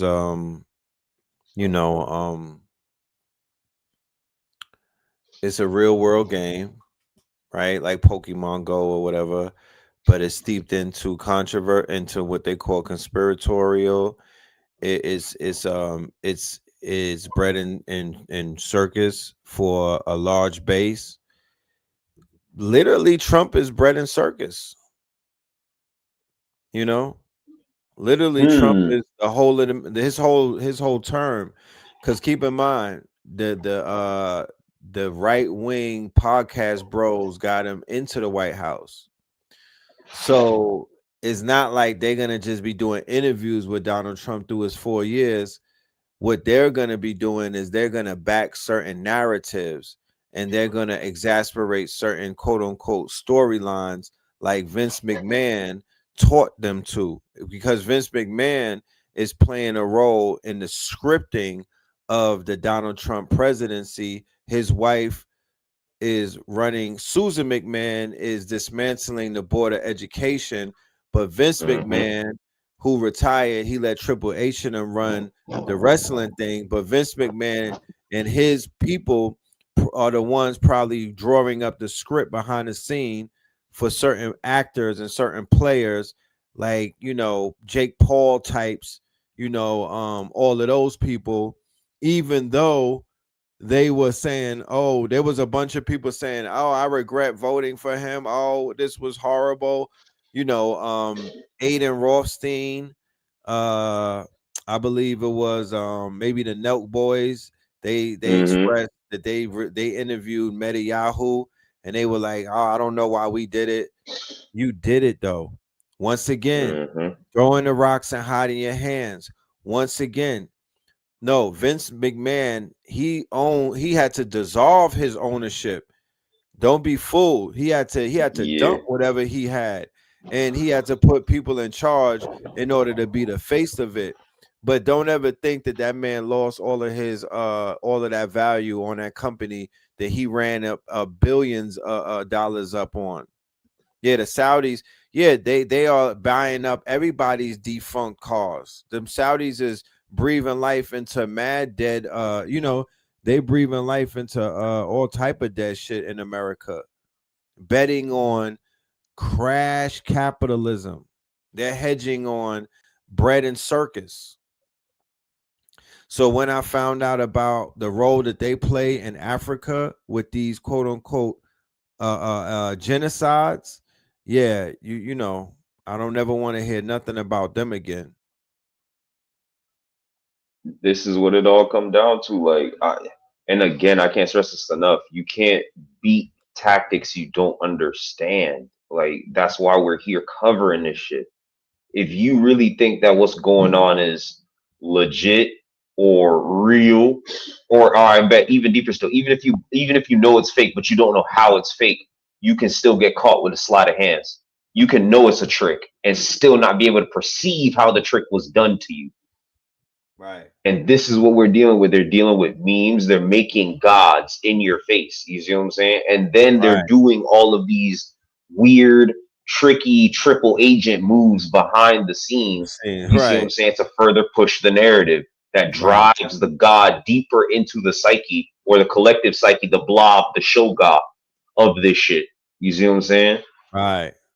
So now you got white women mad at a black woman for how she was treating another white woman. This is an interesting narrative that we're seeing. And white women who throughout history lied to the world, they might be mad at a black woman and lying to them. This is crazy. Check it out. I just have one message for Candace Owens, and that is, you remember, Candace, how you spoke about how many people forgot that we, the people, like the ones that aren't in the club, we're not as stupid as you think. And today, your podcast about your meeting with Erica behind closed doors, right just in time for America Fest. According to your fans, it didn't go that well. And I'm one of them. Lost my entire platform on TikTok for just defending you against Nick Fuentes. And now I'm really wondering. Not one of these comments, Candace is supporting you. And it's not that everyone's turning on you, it's that you offered us a fucking nothing burger today. You didn't ask Erica any real questions. Like, Erica, what's your dad do for a living? Erica, why did they take Charlie to the hospital the farthest away? Hey, Erica, what does your mom do for a living? Erica, how much money have you made off of Charlie's? And, I don't know, about 10 other questions that we'll never know. And why don't we just get to the point about what the planes were about anyway?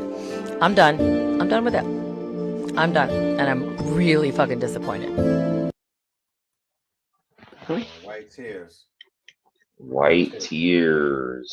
Check this out. Oh, they've invented contacts that can now see things that the naked eye can't see, as well as see in the dark? Tell me more. Yeah, what's happening is they're putting the contacts in and they're seeing weird creatures that they can't see with the naked eye, which is freaking them out, so they don't know if they want to release them yet until they can just only see in the dark. That's awesome. The testers of these contacts said that they saw creatures that looked dark and had glowing eyes, as well as long fingers. Okay. The testers said that they could actually see super well in the dark, but what was strange is they could close their eyes and still see through their eyelids, even in the dark. Many of them had to stop testing them because of the things they were seeing and how creeped out they got. One of them also said that one of these dark creatures leaped forward at them and went through their body, they said. I like that.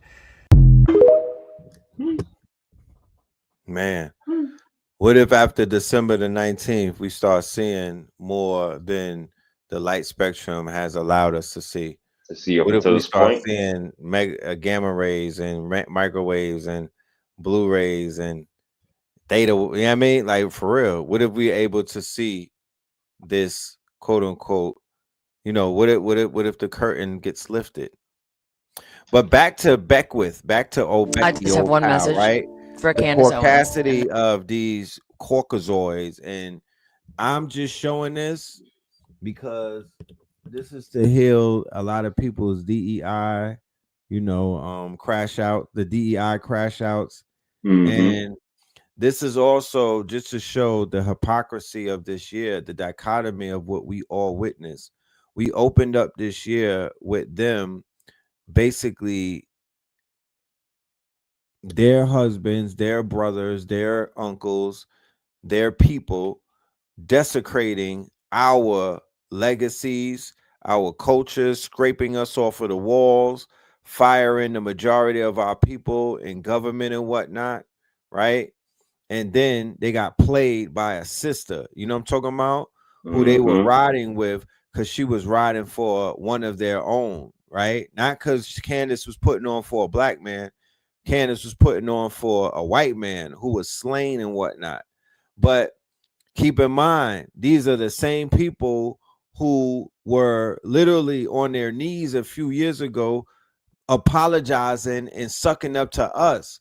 But in this administration, where they literally sat back and watched their uncles and their brothers and the Trumpians and whatnot shit on our people, disrespect our people, and then they watched all of these companies divest from our people, back down on promises they made to our people, fire our people, divest from our people, disengage from our people. No, none of them said anything. None of them was upset the way that they upset with Candace. None of them said, damn, I feel betrayed. None of them said, you let me down. They was quiet, radio silence. Let me remind you guys of who these Beckys and these goddamn Stans are. I take responsibility. I take responsibility. I take responsibility for every unchecked moment, for every time it was easier to ignore than to call it out for what it was. Every not so funny joke. Every unfair stereotype. Every blatant injustice, no matter how big or small. Every time I remained silent. Every time I explained away police brutality or turned a blind eye. I take responsibility. Black people are being slaughtered in the streets, killed in their own homes. These are our brothers and sisters, Our friends, our family. We are done watching them die. We are no longer bystanders. We will not be idle. Enough is enough. I will no longer allow an unchecked moment. I will no longer allow racist, hurtful words, jokes.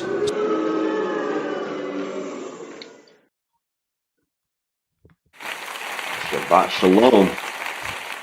No, my nigga. You want to talk about bad acting? You want to talk about some horrible fucking acting? When you look back at that shit, that was a SNL skit. You goddamn weirdo. I just remind you, got to keep that in their face because they will put it in your face. Shabbat shalom. Shabbat shalom. How soon we forget. Y'all let these people play in your face. We don't need them, of course, but what we need to do is remind them to get the fuck out our face and get the fuck on and stop playing with us. Leave us the fuck alone. Checkmate, niggas. When are we gonna say that? Where's the nut grabbing at? That's what we need to do. We need to grab our nuts and say, get the fuck out of the world. Like, please. Y'all been, but no, we still playing dumb. We still playing nice. We still playing with these people, and they keep playing with us. So once again, for those that are observing and just watching the hypocrisy, watching the craziness, watching the Lululemons, the Delulu-ness of this shit crazy. This shit crazy. They have some goddamn caucasity. They can't even talk about somebody lying to them. They deserve to be lied to. They need to see what that shit feels like. They deserve to be let down. They deserve to be red herringed.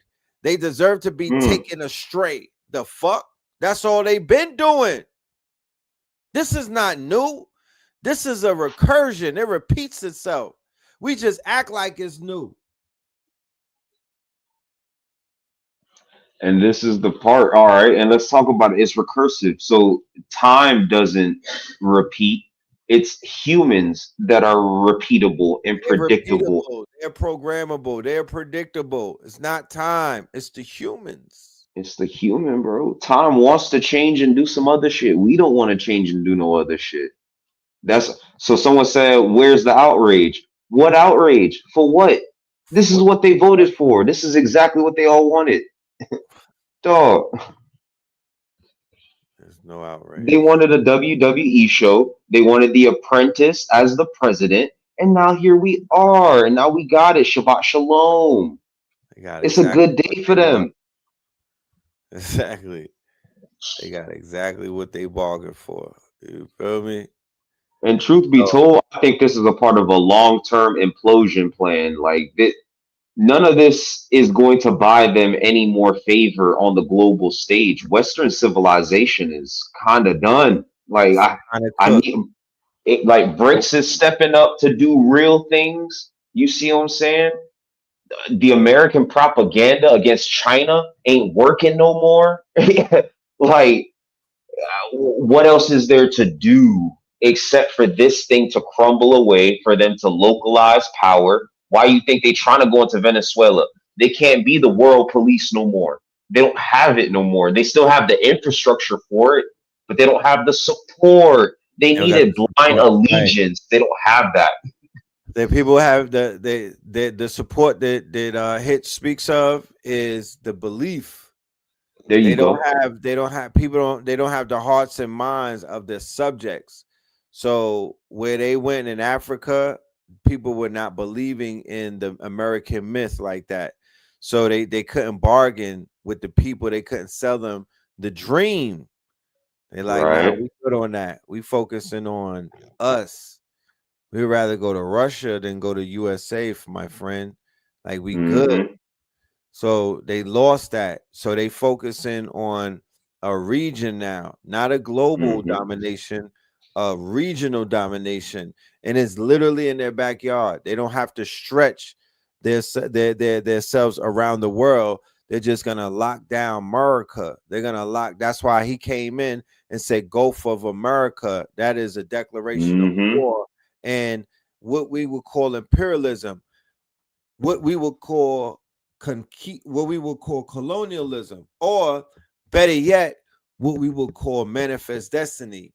And when you speak on manifest destiny, there is an archetype that is manifest destiny, to whereas you could put this archetype somewhere and don't have to say manifest destiny. And when you see the archetype, it would immediately speak to manifest destiny without it being said. And that archetype is Colombia, right? The goddess Colombia. They have a movie theater. They have a movie studio named Colombia. If you were to look up Colombia, and if you were to look up the phenotype of Colombia, right? If you were to look up the quote unquote likeness of Colombia, she looks like America Kirk. So when they doing commercials, Pete Hegseth just did a commercial and said that AI is their manifest destiny. Then when Donald Trump had the inauguration, he said that we're in the golden era, and he invoked manifest destiny. So they invoked manifest destiny. Me and Blue came with the manifest destiny. They didn't have their archetype. With the rise, or with the entry, or with the ritualization of the they didn't politically ritualize her. They ritualized her secularly, occultic. Erica Kirk, aka America Kirk, as the grieving widow, right? As the grieving widow and whatnot, and it catapulted her to center stage. This is Colombia. That's their Colombia. Not to be more, not necessarily to be a presidential figure one day or a mayor and whatnot. No, more like Colombia, right? Because she's now the head of TPSU. TPSU could be seen as those crusaders or those settlers who would be a part of the manifest destiny with their wagons and their trail and their little trad moms and their families, the good little Christian church and the little Timmies and whatnot. And she's Colombia leading them into this new world, maybe South America, maybe Argentina, maybe the boys from Brazil, you know what I mean? Maybe that paradise that those pure blue bloods promised each other. You know, because Stephen Miller was the one who really set it off when he got up there at the memorial for Kirk, right? When they started the Kirkification, we call him Killer Miller. When Stephen Miller got up there and did a super duper 20-minute racist, damn near a third right rant, and he questioned her, the quote unquote, he said she was a German queen or something. Like he was going in on. I saw a video where a European lady who used to be a part of the occult white supremacist organizations, she was decoding his speech frame by frame based off of their language. They have double language, you know what I'm saying? So she's pausing it like, when he said that, this is what he really meant. So she decoded his entire 20-minute. It was the most dog whistled, quote unquote. He was signaling to all of his people around the world that was their war cry. So they used Charlie as a martyr, right? Not as a regular person. When they infuse martyrdom, then it's biblical. Then it becomes religiosity, right? Now it's a part of their quote unquote either their Messiah or their Antichrist narrative, but it is tied into eschatology, especially based off of the energy he possessed. Keep in mind, that week they sainted a boy in Italy who was 50 years old as the world's first digital saint. Same name, Carlos, which is Charles. He didn't have near the following as Charlie Kirk. And they made him a saint. And he died of natural causes, right? He had like a disease or something. The Vatican made him a saint. So imagine what they're going to make Charlie. He had a Christian movement around the globe. He died in the name of their, not your Christ, not the Christ, no, their Christ, the Zionistic Judeo-Christian Beelzebub type of Christ, Zeus type shit. You know what I'm talking about? Network, the Zeus network. Straight up.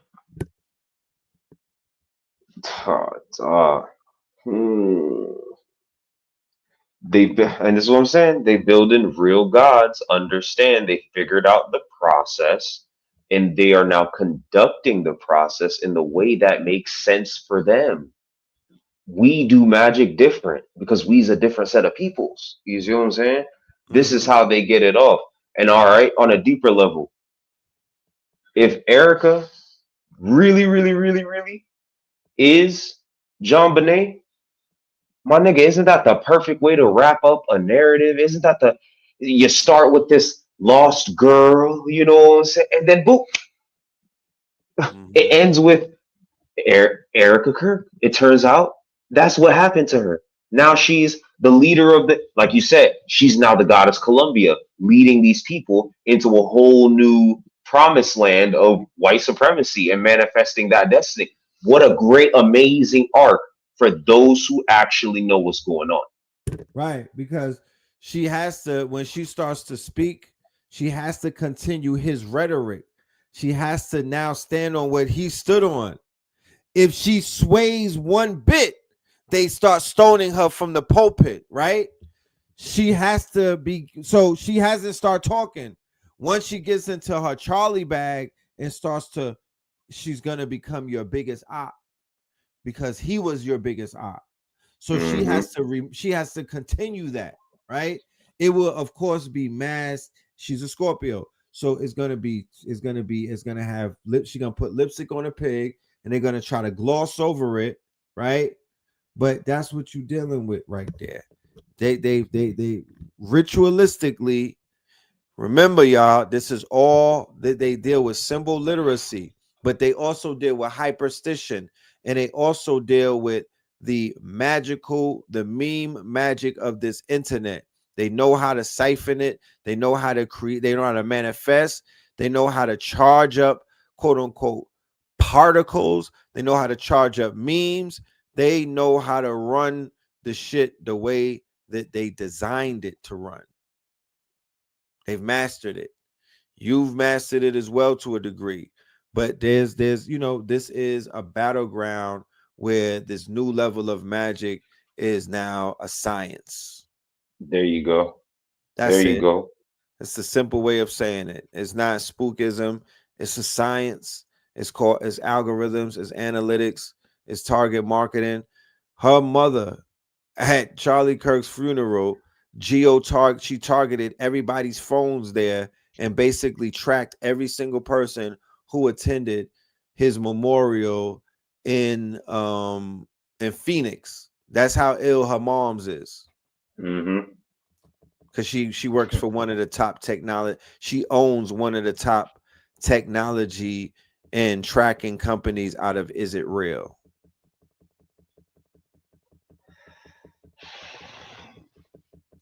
And here we go again. Shabbat shalom. We right back to the same conversation. What is the answer again? I don't know how to feel. Starting to see. She was always on that side. If it's controlled opposition, then that means that the entire time you saw her, the only reason you even know her name out of the thousands of other creators that was talking the same bullshit, the only reason you know her name is because she was handpicked to do this job. This is what I'm saying. Agent provocateurs, agent saboteurs. Remember, all of this shit sounds confusing to niggas that don't understand the ops you're actually dealing with, bro. Like these niggas made the American dream as a psyop and then marketed it to niggas and then got the entire world to make America a superpower. Y'all need to understand what's happening here. Memes. The American dream is a meme, and now America Targaryen Eric Kirk is the leader, the face, the spokesperson of that motherfucking dream. She the white offset. What the fuck is y'all talking about? She over here bringing her dead. She putting the body back together, nigga. What? Right. I don't know how to explain this to y'all any more clearly that this science is your science being played out in a new modern context. So don't say it's baby food if you can't outcompete them in the marketplace. You're just talking shit. So while y'all telling us, oh, why we talking about the crack? Why we talking? The crack is clearly doing this shit advanced, and you still under the spell. Maybe not you per se, but look at all the rest of these niggas out here that ain't. Oh, nah, they spell casting. You know, they definitely spell casting. They not going to their altar scared to ask for none. You over here begging Oshun for a little bit of attention. They're not scared to go to these temples and ask for bloodshed, war, control, predict. They going and they asking and they getting and they sending shit up to the sky, nigga. What you got? A little bit of incense and a little bit of incense and a timid personality. And you think you about to beat these boys that's Palantiring it? No, you need to understand your ops so that way you can remove yourself from this moralistic bullshit that you on. Shout outs to Panic. Shout outs to Bobby, who's the real ones telling you this whole time. You can't keep trying to play into these, I'm holier than thou type shit. They ready to get into the mud. So if you're not ready to hold some shit down, then you gonna get dirty too. So either you gonna get dirty or you gonna hold some shit down. That's just all I'm saying with this. Because what are we looking at? We're looking at real deal applications. They turned the mystic knowledge into hardcore infrastructure. The internet exists. It's cables running all across the ocean floor. They built that off our shit. This is your reparations right here. Right here, your ancestors' knowledge is sitting right here for you to use, maximize, and take over the world with stories. Not weapons, not guns, not none of that. Narratives. You can go take over the world with narratives the same way you started the world, with narratives. Right. With the word. So where are the storytellers? Who is taking these stories and creating their comic strips where you could bend the narrative to your will, right? these are main characters. Like I've said before, the character Sage from the TV series The Boys, that was Candace Owens. At the end of the season, she revealed herself as a triple agent. So at the end of this season, this girl just revealed herself as a triple agent. The whole time she was working for the Kirkification of this quote unquote. I mean, like I don't look. There's so many possibilities of what could be going on, but what I do know is going on is that she was playing the triple agent card and she showed her hands. You feel me? And it is, I mean, it should be something that should surprise no one. This is quote unquote believe nothing that you see. This is all controlled opposition. This is propaganda 101. Right? This is propaganda 101. So at the end of the day, one of the things that is going, like I said earlier, the thing that's disrupting this whole thing, the thing that they fear and the thing that they want to keep you distracted is your consciousness. You truly waking up, not necessarily to conspiracies, but you truly waking up as to who you are versus who you are not. That's where it really matters. Not necessarily as to a conspiracy or proving a conspiracy, because remember, you can make a conspiracy real. You can make a conspiracy twist and turn into be anything that you perceive it to be. It will appear real to you if you need it. If you really put enough energy and passion, it will come true for your ass. But what does that really mean? In a world where now we're in a space where you could tell a lie and make it true, right? In a world where you can tell a lie and make it true on a global scale, what weapon do you have to preserve your fucking identity? What weapon do you have to preserve the ethnic image, the cultural image? You see what I'm saying? Because they've been manipulating narratives about melanated beings this entire time, but now they can manipulate the narratives to the point where they're trying to erase you from the story altogether. So what options do you have against that? What infrastructure do you have against that? I argue you return to your ancestors' work and you start memifying yourself the way your ancestors taught you to. You start getting back into your fractals, your mathematics, your science, because that's the only answer. What they're scared of is you waking up and getting back on that code, because then the engine that all of this shit is built on runs out of gas. Right. So a sovereign mind is not efficient fuel for this machine. I need you to understand that. A sovereign mind is not efficient fuel for this shit.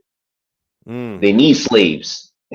That's why they built a chattel slavery on top of capitalism. That's the point. Right. That they so need the people to be asleep. They need the cogs. They need the batteries. They need the slaves.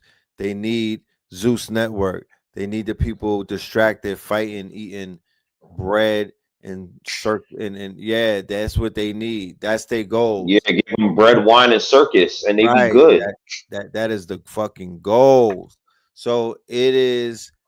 They winning on some fronts, but they're losing horribly on other fronts. They fear the people just simply waking up. It's simply just a simple wake up. So the wake up call is to activate the creators out there, the storytellers out there, you know, the people who have narratives that in the griots, and those who have those voices where they could channel different characters and they have that type of voice. You also should come to the front. It is time. We need a lot of media. Thank you. Propagandize. We need a flood of media, floods of it, subversive, objective. We have to change the past. We have to begin to affect this quote unquote holographic reality with content. But it can't be slop, which is also the word of the year. It can't be slop. We got to be the anti-slop movement. I have frameworks. I also have prompt packages to whereas you'll never have to worry about slop. If you follow the steps, you will have precise outputs. You could put. We're also going to be doing. We're in development right now. I don't want to talk too much about what exactly we're doing, but what I do know is that people they want a tool that's going to allow them to to create the most grandest ideas that they may have in their hard drive, the most delusional visions that they may have. They want to see it come to fruition and come to life, and we're building that bridge. You know what I'm saying? We are actually laying down the groundwork so you can walk through and walk over that bridge into a new reality. It is highly therapeutic for me to manifest things in real time, right? Using my mind. I don't know if anybody out there was waiting for a reality where you can actually do these things, but I live on a timeline where anything, I'm talking about literally anything. I can wake up 4 a.m. with a profound idea, and by 4:30, that idea could be in the physical world with me touching it. I'm mindful of a time when that did not exist. So either I'm moving forward in time or backwards in time. But because it's centrifugal, it doesn't really matter. I let go of that. It don't even matter to me anymore, just as long as I'm moving. So the technology is somewhat an indication as to where you are in time, because if we had tape recorders and whatnot, and we only was able to listen to tapes and record players, then that would be an indicator as to what time you're in. If we were quote unquote in a time where we had none of these electronics and you just had string instruments, well, goddamn it, well, that's indicative of a time. You know, there's a time when only string instruments exist, but there's also a time where you could basically type out a song, right? You're in a new age where you could think the song out. You could manifest a song from a thought.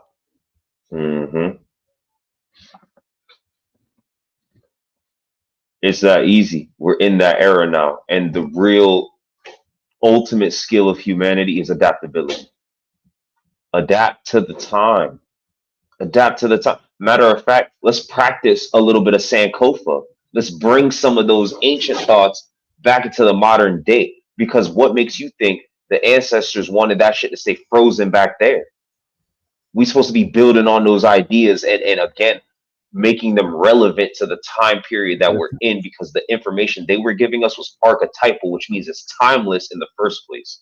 Right. Those 1600, those books from the age 16, from the years of 1600 to the 17 and the 18 ones, those very thick books from the 1800s. Why won't we translate those books right now into some of the most quote unquote state of the art SOTA, state of the art or cutting edge tools, solutions, right? Protocols and whatnot. This is literally what we're supposed to be doing. Translating. Remember, the European, they got their wealth, they got their quote unquote what they would call the age of enlightenment. They got their light. Their lights got turned on when they got access to the libraries of the Moors, and they were able to translate them. That's literally what the AI is doing. It's translating. The large language models will take you could upload a PDF inside of it and say, yo, break this shit down and make it a business plan. So it will deconstruct it and it will translate it into a business plan. It will translate it English and say, yo, turn this into Mandarin and whatnot, turn it into quote unquote Yiddish. It will translate it into that, right? So the same way that the European was able to go to, they built up Oxford University first as a school of translating these books. Then it turned into a university because people would come, read the books, study the books, and then that formed into what they know as the Ivy League university systems. And then we have these prestigious colleges these days. But those colleges started out with our writings and our books and our intellect. And by translating those books into their language and their lexicon, they was able to gain immeasurable wealth to the point where Harvard University's endowment fund is equivalent to 7 countries put together. 7 countries. So a university has the funding of an entire nation on its own time. And again, I say to you, why are you not doing the same process and getting the same result? That all that wealth that's generated was for you in the first place. So go back and go get your technology. Go back and go find your systems. The primal ontological loop, you think I made that up? No, I just rediscovered it. It was always there. Right. From me compiling a bunch of data that I had been studying across a bunch of different fields, I was able to synthesize out this 4-step mechanism and then validate it in real time with real people. You see what I'm saying? So now the technology works. I have emails of niggas that's like, yo, what you did wasn't just branding. And I was like, good, because branding is just a shitty English word to describe what we've been doing for hundreds of thousands of years. Right. They brand animals. We're hot rods. Real quick, ladies and gentlemen, a word from our sponsors.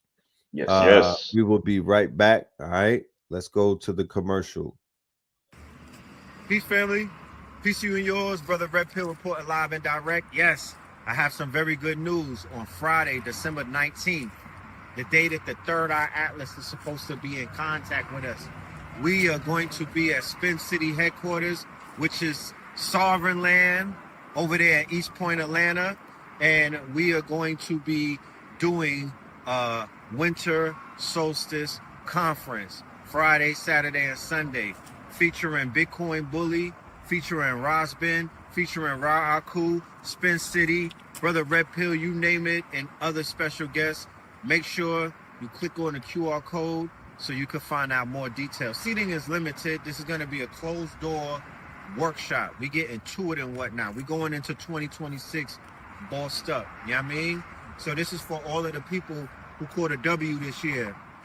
Let's close out this quarter with the right mind state and whatnot. So masterminds come together, all right? I'm looking for my entrepreneurs and my movers and shakers.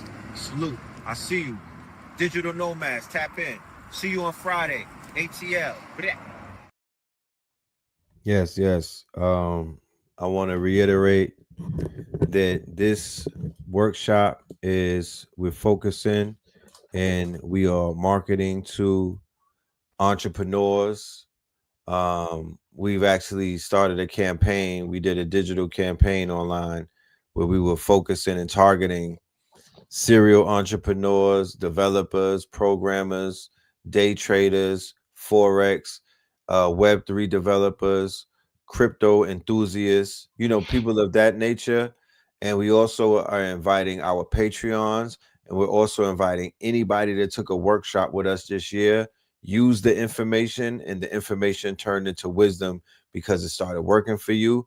These are the people that we want to lock in with so we could give you some of these jewels and some of these gems as we move into 2026. We're going to get you prepared. We're going to get you right. We are going to fix you up. You know what I'm saying? Trust. And tomorrow we have a legendary show. We have 2 legends in the building, ladies and gentlemen. We want y'all to be there to see this in the flesh. All right. We have the masters of the universe, the ancestral intelligence. So keep in mind that although we have been speaking about artificial intelligence all year and giving the people the options of what artificial intelligence represents, right? We also have ancestral intelligence amongst us. Okay, we also have ancient intelligence amongst us. What Ra'aku does with the cosmophysics, there's no computer on this planet that can do that. What Rasbin does, nothing. They can do nothing. There's no computer, there's no system, there's no quote unquote LLM that can do what Rasbin does when he does his predictions every year.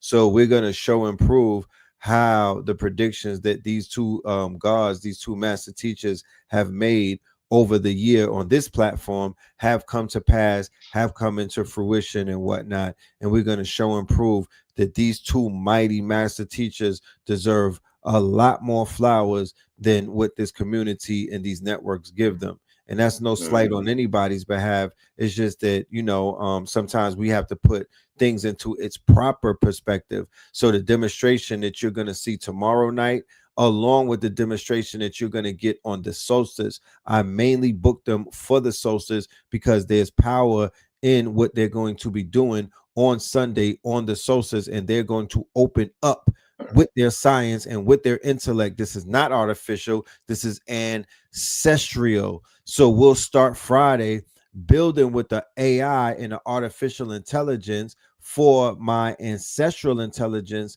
brothers and sisters in the network, and we're going to close it out with a grand ritual of ancestral intelligence reaching out to the 3-eye atlas, reaching out, tapping into whatever energy is hitting the planet, aligning ourselves to whatever energy is on hitting the planet, resonating with it so we could transmute it and alchemize it and do what needs to be done. That's what we're doing, right?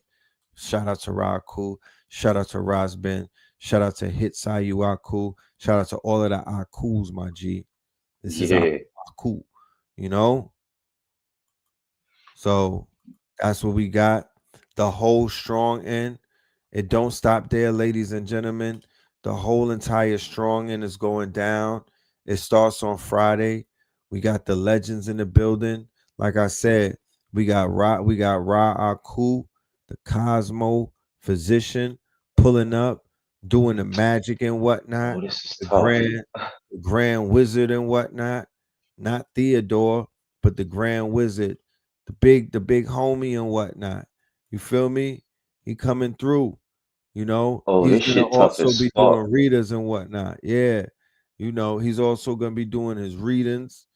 He's gonna be doing he'll have his whole room, he'll have merch with him. Yeah, the God is in the building. Let's come and show him love. You know, it's only right. He doesn't even come out the house like that, but I got him to come out the house. So being that I got him to come out the house, I want the family to come through, show him some love. Even if you can't make it in the flesh, go ahead and scan that QR code in the corner of the screen, get your tickets and whatnot. We will see you in the building on Friday, Saturday, and Sunday. Spence City gonna be in the building. Slice is gonna be in the building. Red is gonna be in the building. Ross Ben is gonna be in the building. Ra Aku will be in the building, right? December the 21st, winter solstice strong in. This is when the wizards come out. This is when we get ready to go into the dungeons. This is when we get ready to go into our man caves. We have the directives. We got the information. We're going to get lost for about 3 months and then pop out with a W. Big doves. Big doves. Simple as that. We don't got to do New Year's resolutions. We got to do winter solstice rituals. And we don't do the New Year's like that. We don't do that fiscal New Year's. Our New Year starts with the winter solstice, and we pop out for the spring solstice, which is the new year. But the winter solstice up into the spring is hibernation work time. That's get low, make your movie, make your comic, make your graphic novel, make your blog, make your website, make your app, make your DApp, make your blockchain. You feel me? Make your tool and whatnot. Make your brand. Make your product, make your service, make your offering. That's what that period is for. So when you get the instructions these 3 days, you are going to be right. You are going to be ready. They would charge thousands for this. We are charging the most minimum fee because we want y'all to come and get this information by any means possible. We are making it very easy for it. Digital nomads get to nomad and pull up in the ATL, KTL in the ATL. And we're also having an end of the year celebration at the bookstore. I just locked that in. So look out for the advertising coming up for the New Year's celebration at the 488 Edgewood at the bookstore, okay, at the bookstore gallery. That is going to be a movie. It's going to be performances. It's going to be an event. Got to celebrate life, man. You know what I'm saying? Got to celebrate. I saw too many people losing it and leaving this realm and tapping out. And I'm like, nah, I'm going to celebrate. I'm going to put on, you know, I'm going to gather. It's work to do. So with that being said, ladies and gentlemen, we are going to tap out. We will be back. All right. We got more to talk about with these meme martyrs and whatnot. We just warming it up, just showing you some things. Real quick, a word from Ross Ben before we out, because he's gonna be at the art Ben here to talk about annual event that kind of started here at One Art around, what was that, 2012, 2013 maybe? Yeah. Where we were studying, we were students of astrology then. And the brother Noble Ampu was in Philly, and we were studying with him. Malika was studying astrology. I was studying astrology. And we got together one solstice, and we were just having fun, right? It's what they call forecasting, but I don't like that word. We were speculating, like looking at the chart for a particular year, what might happen that year. It was kind of surprisingly remarkable that some of the things we speculated on, it came to be, you know? We just having fun with it, you know?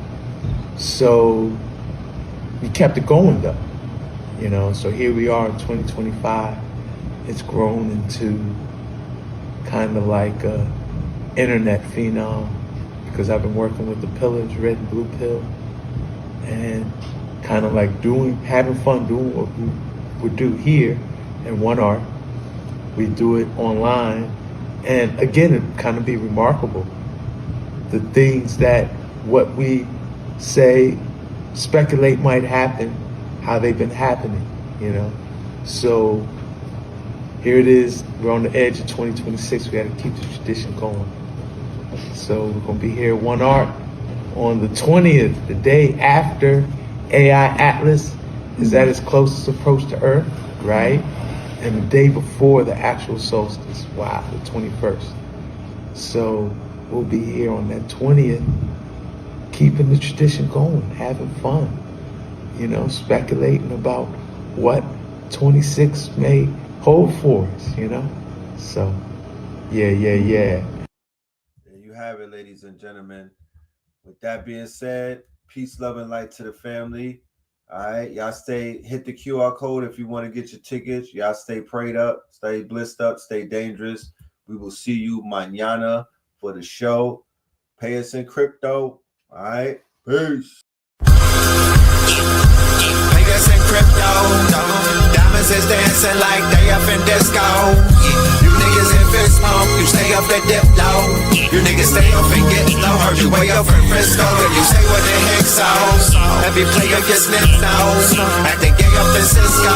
Man, take the day off and play up at Mistos, causing chaos and play up Calypso. I pause in kitchens and caused addictions. I pause prescriptions and cause inflictions. Bill Bixby playing in stores and bricks and on the dark web.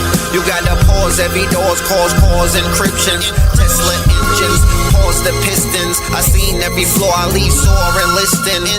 For that action, they sponsored the Bronson. They was hooked on that shit like Johnson and Johnson. That freeway, Ricky Ross, straight out of Compton, straight out of Bompton. Red on blue, violence in the land. The projection of the will, the perfection of the kill, the reflection of the pills. I'm a frontline soldier, I'm no doja. These crystals not for focus in crypto. Diamonds is dancing like they up in disco. You niggas in fist pump, you stay up at dip low. You niggas stay up and get low. Heard you way up from Frisco and you say what the heck sounds. Every player gets lips down, acting gay up in Cisco. Man, take the day off and play up for pistols, causing chaos and play a calypso. Hickory dickory down, hit a lick, put the sticky in the box. When the blicky get hot, lick off a shot. Heavy in the meadow, we slip off a knot. Heavy in the ghetto, they crib walk a lot. Crip walk the crypto, lift off the stocks. Drips off the crystal and pots. Disco rods in the blocks on my chain from the crystal shop. In the light air, lift off the rock. Toe Virgil right chain on my block. White paint on my socks. White paint on my socks. Hickory dickory dock. Hit the lick, put the sticky in the box. When the blicky get hot, lick off a shot, we lick off a shot. Payers in crypto, diamonds is dancing like they up in discos. You niggas in fist smoke, you stay up the dip low. You niggas stay up and get low. Heard you way up from Frisco and you say what the heck sounds. Every player gets lips now, acting gay up in Cisco. Like take the day off and play up the pistols, causing chaos and play up calypso.